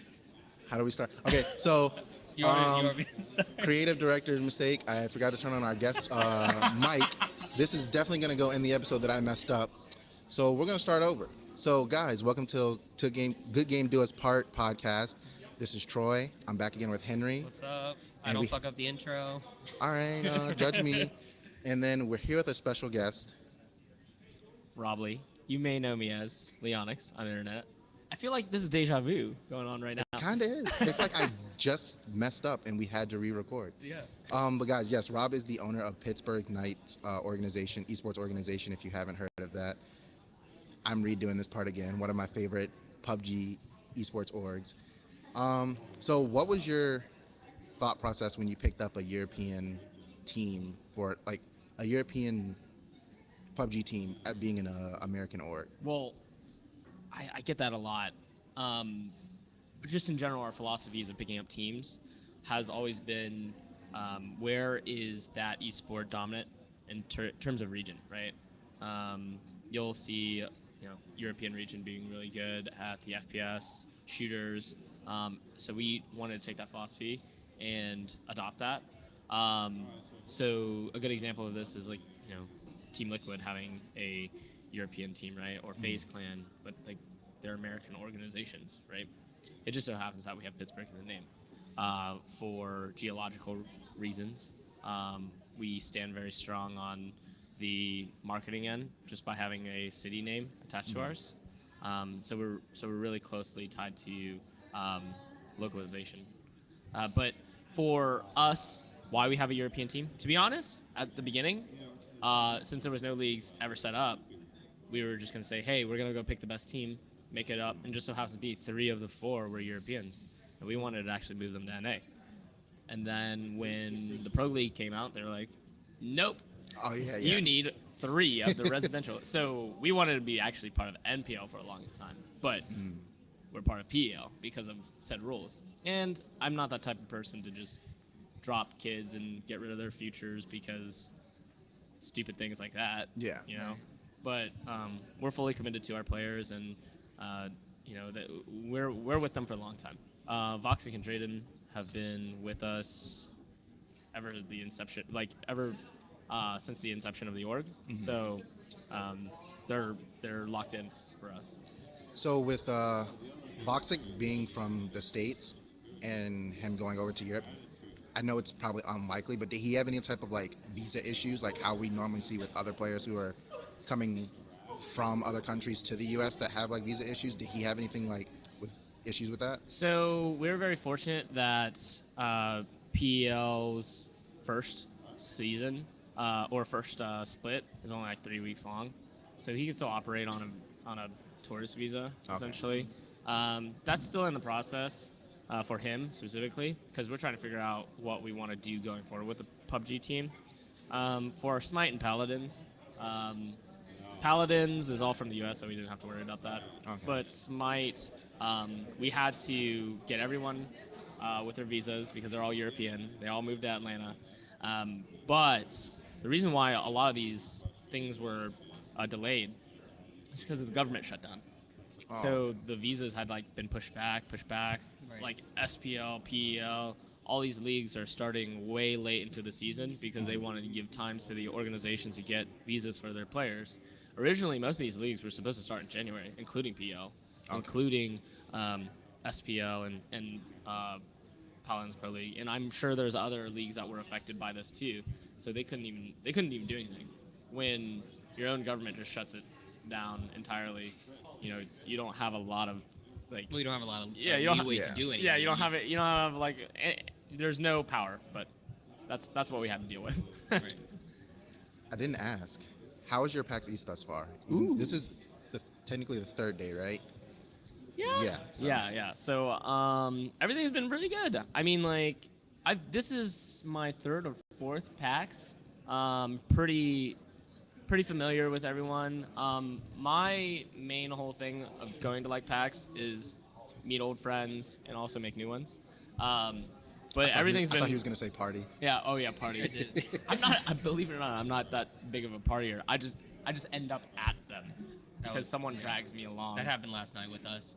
We just randomly ended up at the Facebook party, and then we ended up at the Predator party. We just kept ending up places, and we're like, so when are we gonna go home, guys? Yeah, Anybody hungry? I keep asking. I'm like, hey, like, can I go home? They're like, no, stay with us. I'm like, no, please let me leave. I remember at the Facebook party, like an hour before, they were like, I went up to get a drink, and they were like, either water or soda. I'm like, well, that means we're over here, right? That means we can wrap it up, right, guys? Exactly. No, we're still here. It's funny because we weren't even supposed to be at that. Well, I won't say we're not supposed to be, but like we only ended up going to the Facebook party because like there was like no music at the Acer party, and they were playing Rocket League on the stage, which I still don't understand. They had 4 FPS players versus regular like people in the crowd playing Rocket League, and I'm like, what?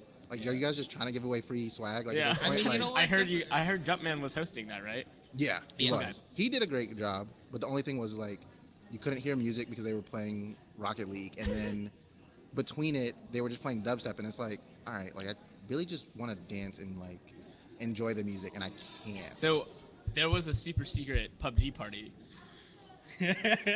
That's where I was at. He just during got this time. really defeated just Just now. so you know, that there was a super secret. Well, I was really upset because I didn't even know about it, and then I talked to Prim, and Prim was like, yeah, like talk to Sly, and I only got 1 ticket.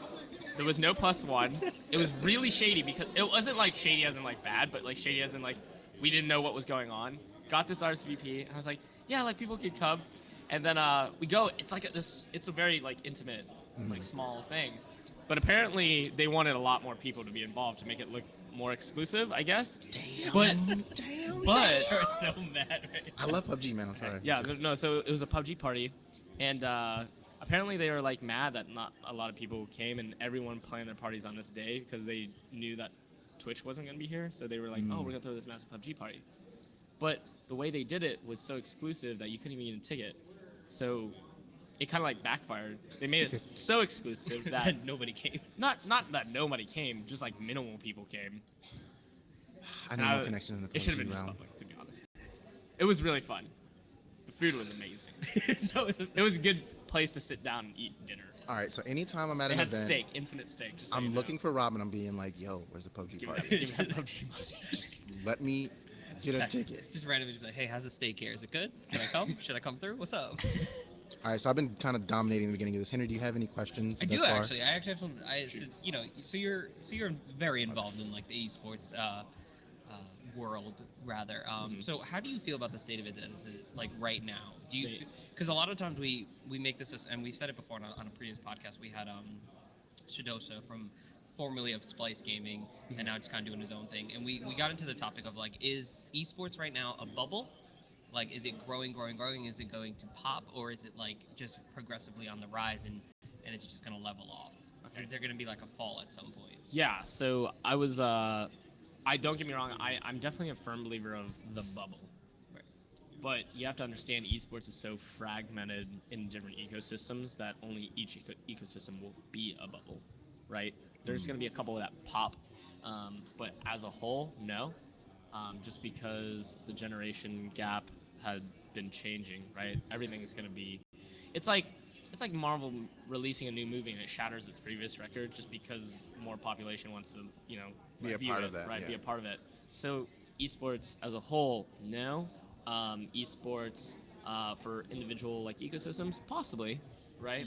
We don't know where Overwatch League is going to be in a couple years. People dumped a lot of money into it. We don't know where League of Legends is going to be. We don't even know where PUBG is going to be, right? Especially with new battle royales that come out that take up the market. But it's still standing strong, right? Because PUBG is the Fortnite for China. Right. It's massive, and PUBG Mobile is like super massive too. Yeah. It makes a lot of money. But yeah, do I believe in the bubble? Yes, but in fragments, yes. That's actually a really interesting way to put it. Yeah, I don't. I think each one will grow in its own way. Like for instance, even though that like, I'll be real. I love high res. Like Smite and Paladins, not the biggest games, but they're the most sustainable out of like all of them, most of them. And then I see platforms growing, right? Like at GDC, they announced Stadia. What does that mean for us? Mixer, Facebook Gaming, all dumping a whole bunch of money into like the big five are trying to get media rights because they're the new they're the new television stations. Yeah. They're dumping into they're dumping money into this to to try me, to get it. I think it's like the idea of like throwing all these things at a dartboard and just hoping that something sticks eventually. That's how I feel it is right now. Well, I mean, like if you want to look down from top down, I mean, a lot of it has to do with the media rights and how tech is evolving now these days. They always ask me, like, oh, should we get like media rights from YouTube? Should we get media rights from Facebook or Mixer? Well, it doesn't matter because each one of those platforms are going to be stronger in different ways, right? Yeah. So when they ask me, oh, who's going to win in the media rights war, right? Like Twitch is obviously super big right now. They're partnered with Amazon. That's one of the big five. But here's the thing: if Facebook Gaming decides to like keep going down the road, their user database is the biggest user database out of everyone so far. So they're going to tailor to very broad and casual gamers, right? YouTube, they have that the YouTube generation following, right? So it just really depends on who they want to target and market their strategy to. Do you think that has any effect on the people who are trying to push esports and gaming to like the forefront of television, or do you feel like that's reaching to the past and kind of like pointless, and like we need to only focus on the media rights for like tech-based stuff like on the internet, or do you think it has a purpose like chasing like television? I think television will always be around as long as the older generations are around, to be honest. Do I think television's dead? Not entirely. Is it declining? Yes. Do you pay for cable? I sure hell don't. Nope. I got an Amazon Fire Stick. Yeah. So that's a conversation that I always have with a lot of conservative people, and I'm like, I don't pay for television. I pay the $8 a month to Netflix. I torrent most of my shit, right? Like, I mean, it's the idea of, do you have a home phone? yeah, exactly, right. We absorb content in different ways.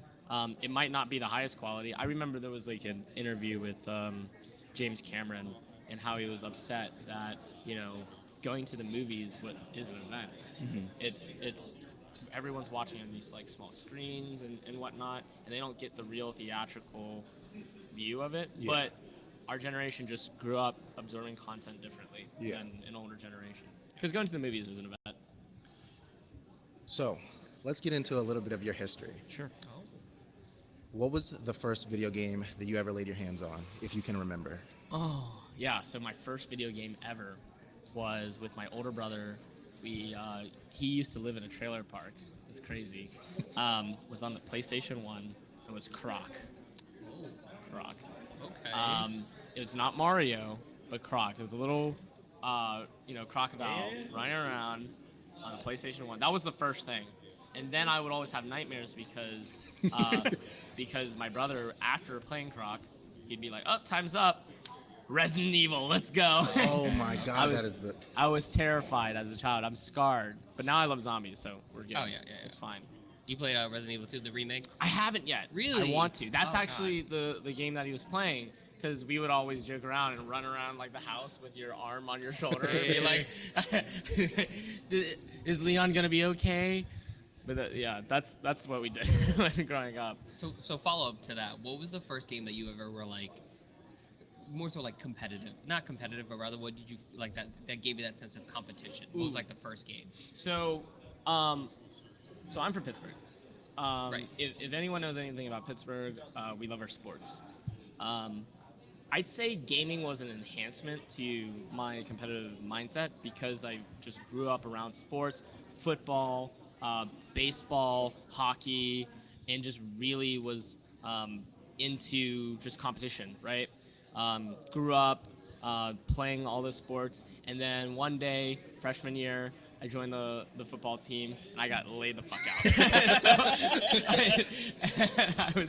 I was like, "Hey, yep, not doing this again," because like I'm a small dude. Like I'm not. I didn't hit my growth spurt until like I don't know, senior year of college. No, I'm just kidding. But till late, so everyone's like super big. I think I still have a concussion from that time. Once that happened, I stopped. Discovered some Halo. Halo was my jam back in the day. That was the original thing that really pushed me to like I just took everything that I knew about competition and just infused it into gaming. And that the only thing at the time was console gaming for us young folk back in the day. So once the Xbox Live was on, I popped that baby on. That was my form of competition every day after school. After I got laid the fuck out. Very, very. You still follow regular sports nowadays, or like? Yes, like, actually, okay. I it's like I have to. Are you a now. Steelers fan? Yeah, I'm so I'm sorry. totally. Dude, the org is just like kidding. partnered and signed with Yeah. them. I'm from It's New like- York, so it's like I'm a very big Giants fan. It's all good. So 2 months ago, or no, 3.5 months ago, the Pittsburgh Steelers invested into Right, yeah. our esports team. So that was officially recognized. There's a lot of quiet money too that's a part of it. But we're going to probably announce a couple like really big partnerships in the next couple months. That's Can I guess what one of those are? ooh, It's gonna you're be. you're allowed to guess. I'm gonna guess that it's gonna be a Pittsburgh Knights Madden team, and they're gonna play in Snoop Dogg's Gangster Gaming League. That is. I mean, I think my that, speculation. that one's obvious. So I think right now we're really close with Snoop, just because his homeboy's from Pittsburgh as well. Yeah. You can figure that who that is. But we're signing we're in the middle of signing Deliverance. He is the back-to-back championship winner for the Madden Club, like the Steelers Madden Club Championship, which is the Madden player that they send to their championships. So he's won 18 and 19 for this year. Okay. So he'll be joining the Knights. That's dope. Yeah. That's actually really Yeah, dope. So What do you feel like gets more traction nowadays? Do you feel like more so like the otherworldly like Overwatch type games, League, PUBG, stuff like that, or like do you feel like your video games that are more grounded like sports, like Madden, NBA 2K, and stuff like that? What do you feel like gets more traction nowadays? Okay, I get a lot of that because when I talk to people on planes, they're like, "Oh, what do you do?" I'm like, "I'm in esports." Like, "Oh, you mean EA Sports?" No, that's not a thing. I get that all the time. I have no idea why that's a thing, but that's the thing that they're attached to. When you talk about regular sports, I'm an elitist. I do respect regular sports when they're converted into video games like the Maddens, the NBA, 2K, whatever. But honestly, for me, as I would think I'm part of the demographic in some form or fashion. If I wanted to watch those things, I'll just watch real sports. Like Right. I'll just watch it on TV. I'll subscribe to ESPN. I'll get I'll watch that. But for when it's video games, I want to fucking watch people shoot each other. I want to watch people, throw fire and ice at each other. I want to be stuck in Fantasyland. I do not want to watch Right. someone. You know what I mean? So If I want to see someone do a shotgun play, I Yeah, can exactly. go watch it Yeah. on whatever. yeah, it's Okay. it's business. It's violence, but controlled. It's safe. Yeah. You know what? That's what I like. And that's what most people like. They want to experience that stuff without actually. I'm not gonna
Oh wait, Because that's why.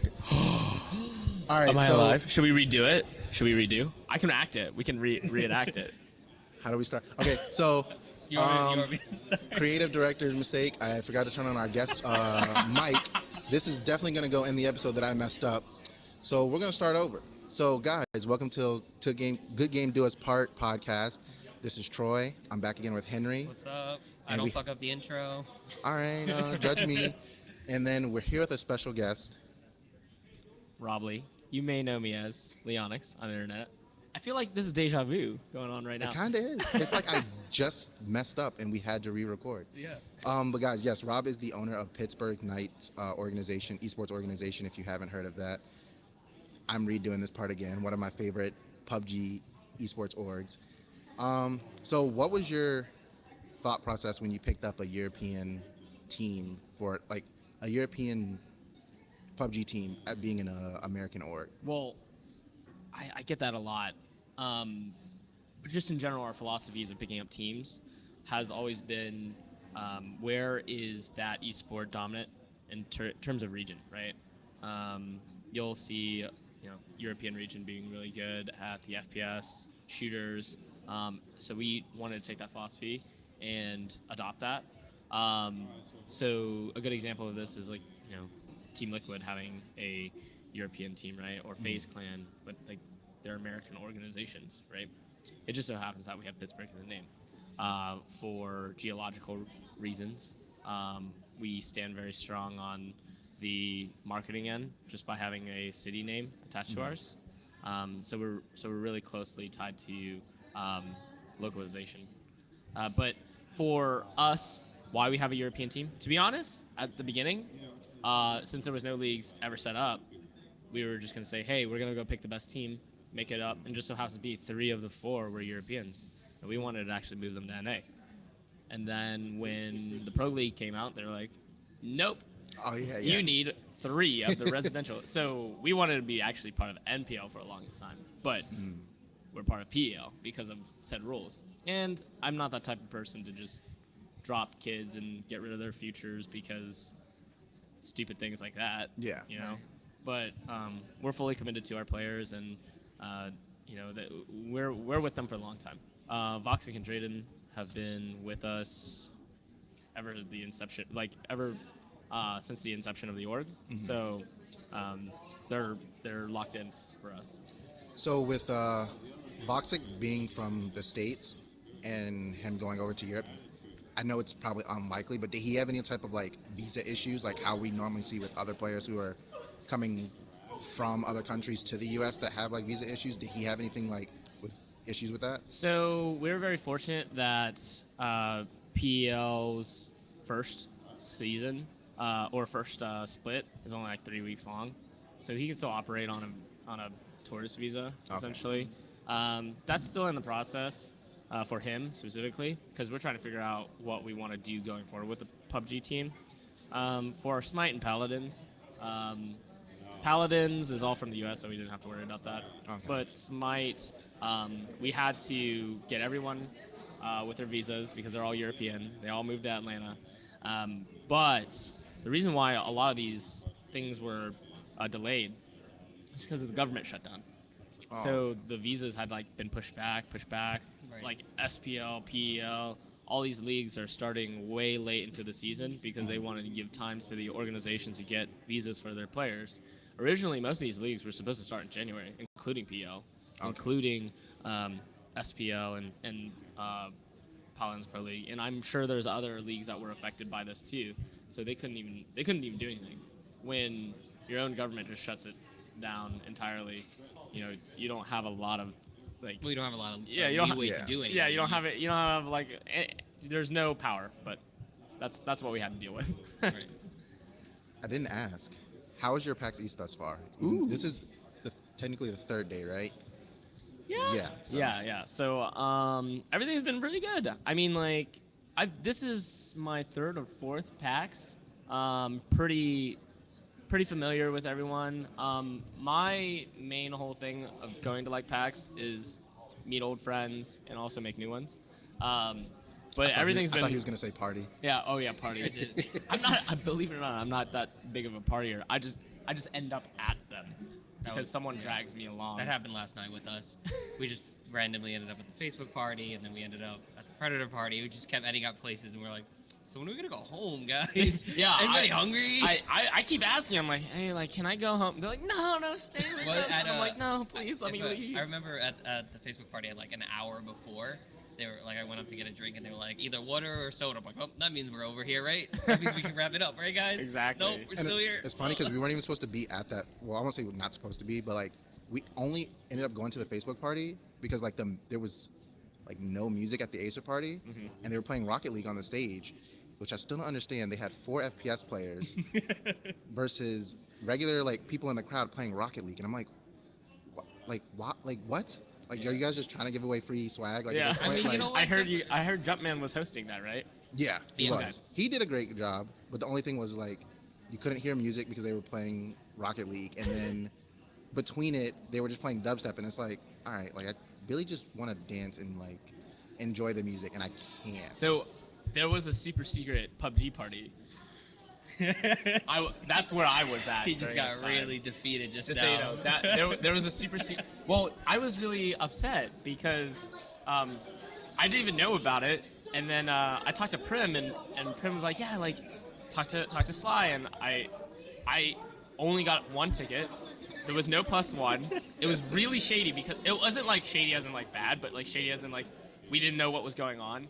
Got this RSVP. I was like, yeah, like people could come, and then we go. It's like it's a very like intimate, like small thing, but apparently they wanted a lot more people to be involved to make it look more exclusive, I guess. Damn, But You're so mad right now. I love PUBG, man. I'm sorry. yeah, no. So it was a PUBG party, and apparently they were like mad that not a lot of people came, and everyone planned their parties on this day because they knew that Twitch wasn't going to be here. So they were like, oh, we're going to throw this massive PUBG party. But the way they did it was so exclusive that you couldn't even get a ticket. So it kind of like backfired. They made it so exclusive that Nobody came. not that nobody came, just like minimal people came. I need more connections in the It should have been PUBG just realm. public, to be honest. It was really fun. The food was amazing. So It was a good place to sit down and eat dinner. All right, so anytime I'm at They an had event, steak, infinite steak. Just so I'm you know. looking for Rob, and I'm being like, yo, where's the PUBG Give me party? that PUBG money. Just let me get a ticket. Just randomly be like, hey, how's the steak here? Is it good? Can I come? Should I come through? What's up? All right, so I've been kind of dominating the beginning of this. Henry, do you have any questions? I thus do far? actually. I actually have some. Since you know, so you're very involved in like the esports world, rather. So how do you feel about the state of it as it, like right now? Do you? Because a lot of times we make this, and we've said it before on a previous podcast. We had Shadosha from formerly of Splice Gaming, and now just kind of doing his own thing. And we got into the topic of like, is esports right now a bubble? Like, is it growing?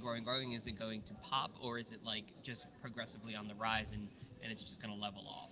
Okay. Is there going to be like a fall at some point? Yeah, so I was, don't get me wrong, I'm definitely a firm believer of the bubble. Right. But you have to understand esports is so fragmented in different ecosystems that only each ecosystem will be a bubble, right? There's going to be a couple that pop, but as a whole, no. Just because the generation gap had been changing, right? Everything is going to be... It's like Marvel releasing a new movie and it shatters its previous record just because more population wants to, Be a view part it, of that, right? yeah. Be a part of it. So esports as a whole, no. Esports for individual like ecosystems, possibly, right? We don't know where Overwatch League is going to be in a couple years. People dumped a lot of money into it. We don't know where League of Legends is going to be. We don't even know where PUBG is going to be, right? Especially with new battle royales that come out that take up the market. But it's still standing strong, right? Because PUBG is the Fortnite for China. Right. It's massive, and PUBG Mobile is like super massive too. Yeah. It makes a lot of money. But yeah, do I believe in the bubble? Yes, but in fragments, yes. That's actually a really interesting way to put it. Yeah, I don't. I think each one will grow in its own way. Like for instance, even though that like, I'll be real. I love high res. Like Smite and Paladins, not the biggest games, but they're the most sustainable out of like all of them, most of them. And then I see platforms growing, right? Like at GDC, they announced Stadia. What does that mean for us? Mixer, Facebook Gaming, all dumping a whole bunch of money into like the big five are trying to get media rights because they're the new. They're the new television stations. Yeah. They're dumping into they're dumping money into this. I mean, to to try me, to get it. I think it's like the idea of like throwing all these things at a dartboard and just hoping that something sticks eventually.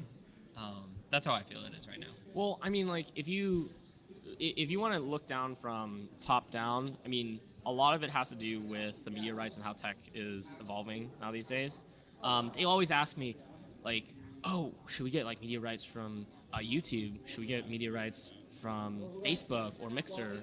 Well, it doesn't matter because each one of those platforms are going to be stronger in different ways, right? Yeah. So when they ask me, oh, who's going to win in the media rights war, right? Like Twitch is obviously super big right now. They're partnered with Amazon. That's one of the big five. But here's the thing. If Facebook Gaming decides to like keep going down the road, their user database is the biggest user database out of everyone so far. So they're going to tailor to very broad and casual gamers, right? YouTube, they have that the YouTube generation following, right? So it just really depends on who they want to target and market their strategy to. Do you think that has any effect on the people who are trying to push esports and gaming to like the forefront of television, or do you feel like that's reaching to the past and it's kind of like pointless and like we need to only focus on the media rights for like tech-based stuff like on the internet, or do you think it has a purpose like chasing like television? I think television will always be around as long as the older generations are around, to be honest. Do I think television's dead? Not entirely. Is it declining? Yes. Do you pay for cable? I sure hell don't. Nope. I got an Amazon Fire Stick. Yeah. So that's a conversation that I always have with a lot of conservative people, and I'm like, I don't pay for television. I pay the $8 a month to Netflix. I torrent most of my shit, right? Like, I mean, it's the idea of, do you have a home phone? yeah, exactly, right. We absorb content in different ways. It might not be the highest quality. I remember there was like an interview with James Cameron and how he was upset that going to the movies is an event. Mm-hmm. It's everyone's watching on these like small screens and whatnot, and they don't get the real theatrical view of it. Yeah. But our generation just grew up absorbing content differently than an older generation. Because going to the movies is an event.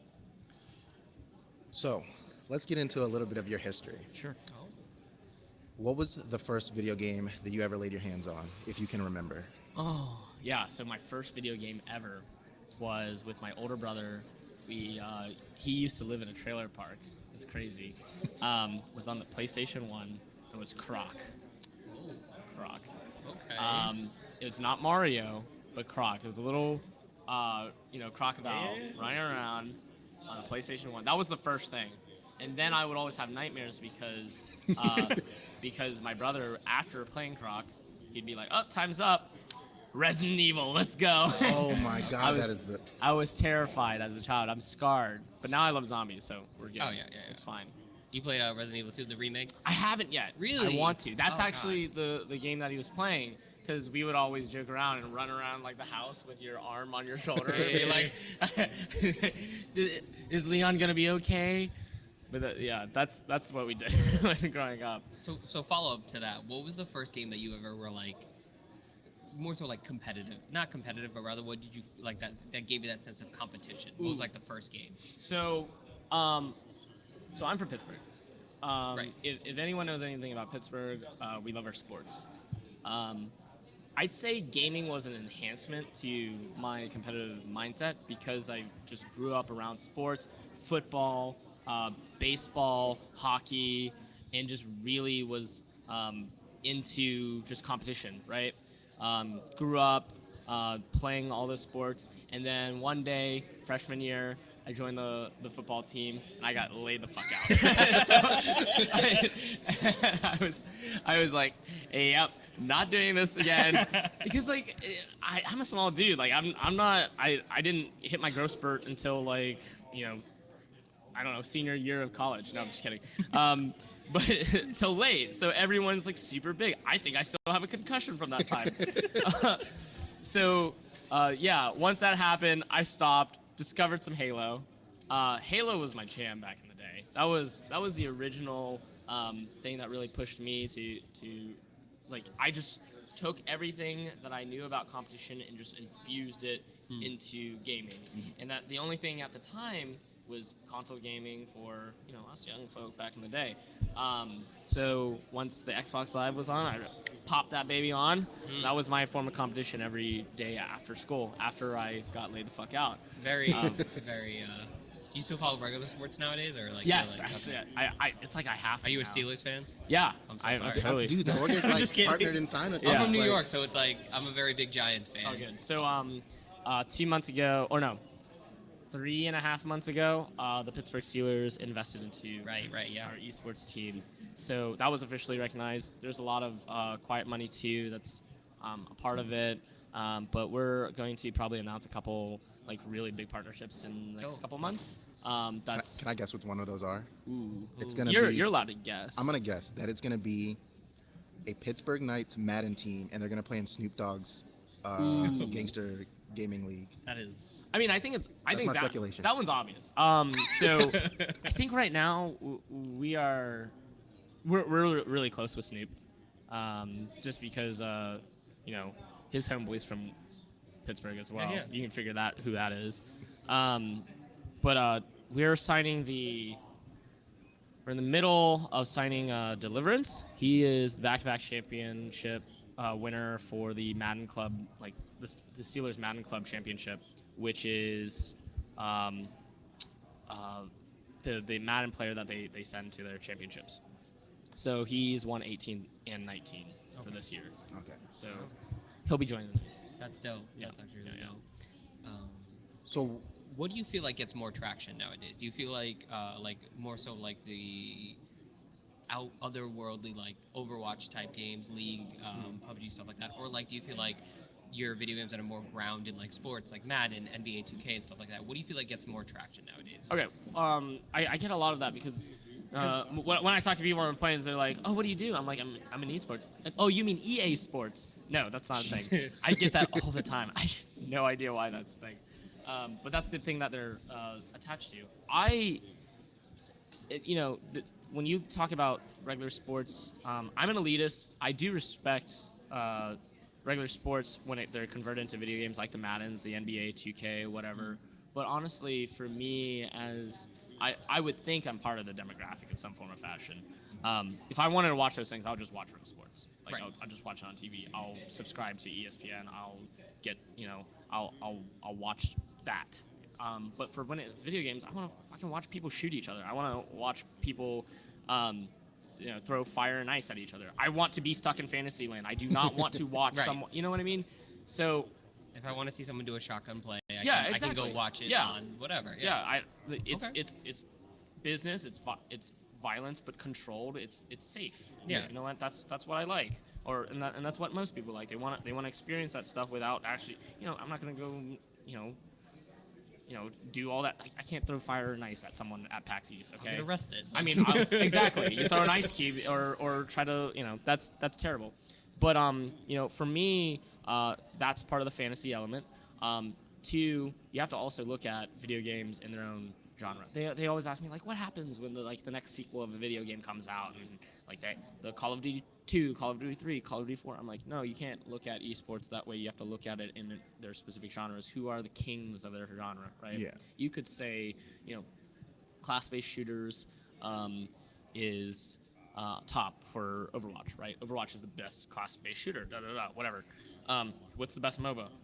Well, best on streaming numbers, like League of Legends, right? Best on prize pool, Dota. What's the best regular shooter? Call of Duty on consoles. Okay, there. PC shooters, CS:GO, right? So you don't look at it in games or titles. It's just the flavor of the month of that genre leading up to it. So that's what you like watching. I think, for instance, what really I always get the question also, what makes like an esport, right? Is it the viewership? Is it the game or how it's presented? So like here's a good thing that makes me, or not good thing, but here's what makes me skeptical of like let's say Overwatch League, right? The reason why I'm so skeptical of Overwatch League is because history in itself tells you what was Overwatch before Overwatch. It was Team Fortress 2. That was never like a huge competitive thing. Right. Like the competitive community for games sprout and make themselves because people would want to see it competitive. They want Yeah. to see it Right. high end.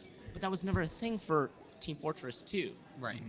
So they just made another game like Team Fortress 2, but like with, you know, like Pixar characters almost, right? Yeah, like and Disney then forced characters. it into. Well, I won't. And yeah, so Would you? With that being said, not really to cut you off, but do you think that Blizzard kind of forced it into an esport, or that the people that it was marketed to kind of focused it in toward esports because it was what esports was being like showcased as? I think because it was the biggest title, people wanted it to be an esport. Is a combination, and Activision Blizzard forced it to be an esport. At the same time. I think for me, my own personal is like my takeaway from that is I think Blizzard and like Activision saw like how well it was doing with like when they had like the Apex League and stuff like that in Korea, and found they were like, why are we not getting in on this? And I feel like then that's when they really forced it into like this big conglomerate stuff. And don't get me wrong, I enjoy Overwatch League. I enjoy watching games and stuff like that. But I can definitely see that it's like definitely like been a forced thing into your. It's forced because no one back then wanted it to be competitive. People only wanted to be competitive right then and there because Overwatch was the new shiny thing in the room at the time. Right. Yeah. So there's only three decisions, three different pathways that game developers make their or run their esport, right? Because they hold the keys to the kingdom, their IP. No one owns the football in the NFL, right? Like the NFL runs it. Yeah. But no one owns the IP. Like you can still go outside and play football and even possibly even broadcast it, right? But not on TV. Weird. So it's either developer licenses it to third parties like ESL to like make their open circuits. That's why you get GLL and Star Ladder for PUBG when it was open circuit back in the day. Or they take control of their IP and they run their own esports, and that's an entire marketing arm. Very much like League of Legends and what they did. Now what PUBG is doing, right, with PEL and NPL. GLL is not doing it. Like they're not running any leagues for PUBG as long as it's like the one-off tournaments for the world stuff. Yeah. They turned them into majors. Essentially. Yeah. So or the third option is they do a combination of both of what they're doing right now. So yeah, like it just really depends on like how the community wants it to be an esport. If it was ever an esport in the first place, does it garner top level competition? Like for right now, I think the flavor of the month is Apex Legends. Everyone wants to know who the best like Apex Legends player is. That's why Dizzy like blew up, right? Yeah. I mean, we got into this like I think our first episode where you were a little heated about Apex Legends, about it being the idea of it was how long was it out for like 3 days or something like that. It was like 3 or 4 days, and people were already. I get the point of people already looking to sign players, but it was just like, it wasn't like it dropped. Like I don't know. It was weird to me because it's like, all right, I understand like there's gonna be people who want to play competitive like in almost every game, but it's like the game has been out for 3 days, and you're already like saying, all right, let's sign people. People are already saying like, oh, I'm pro in this. It's like, how can you be pro in something when you haven't competed? Like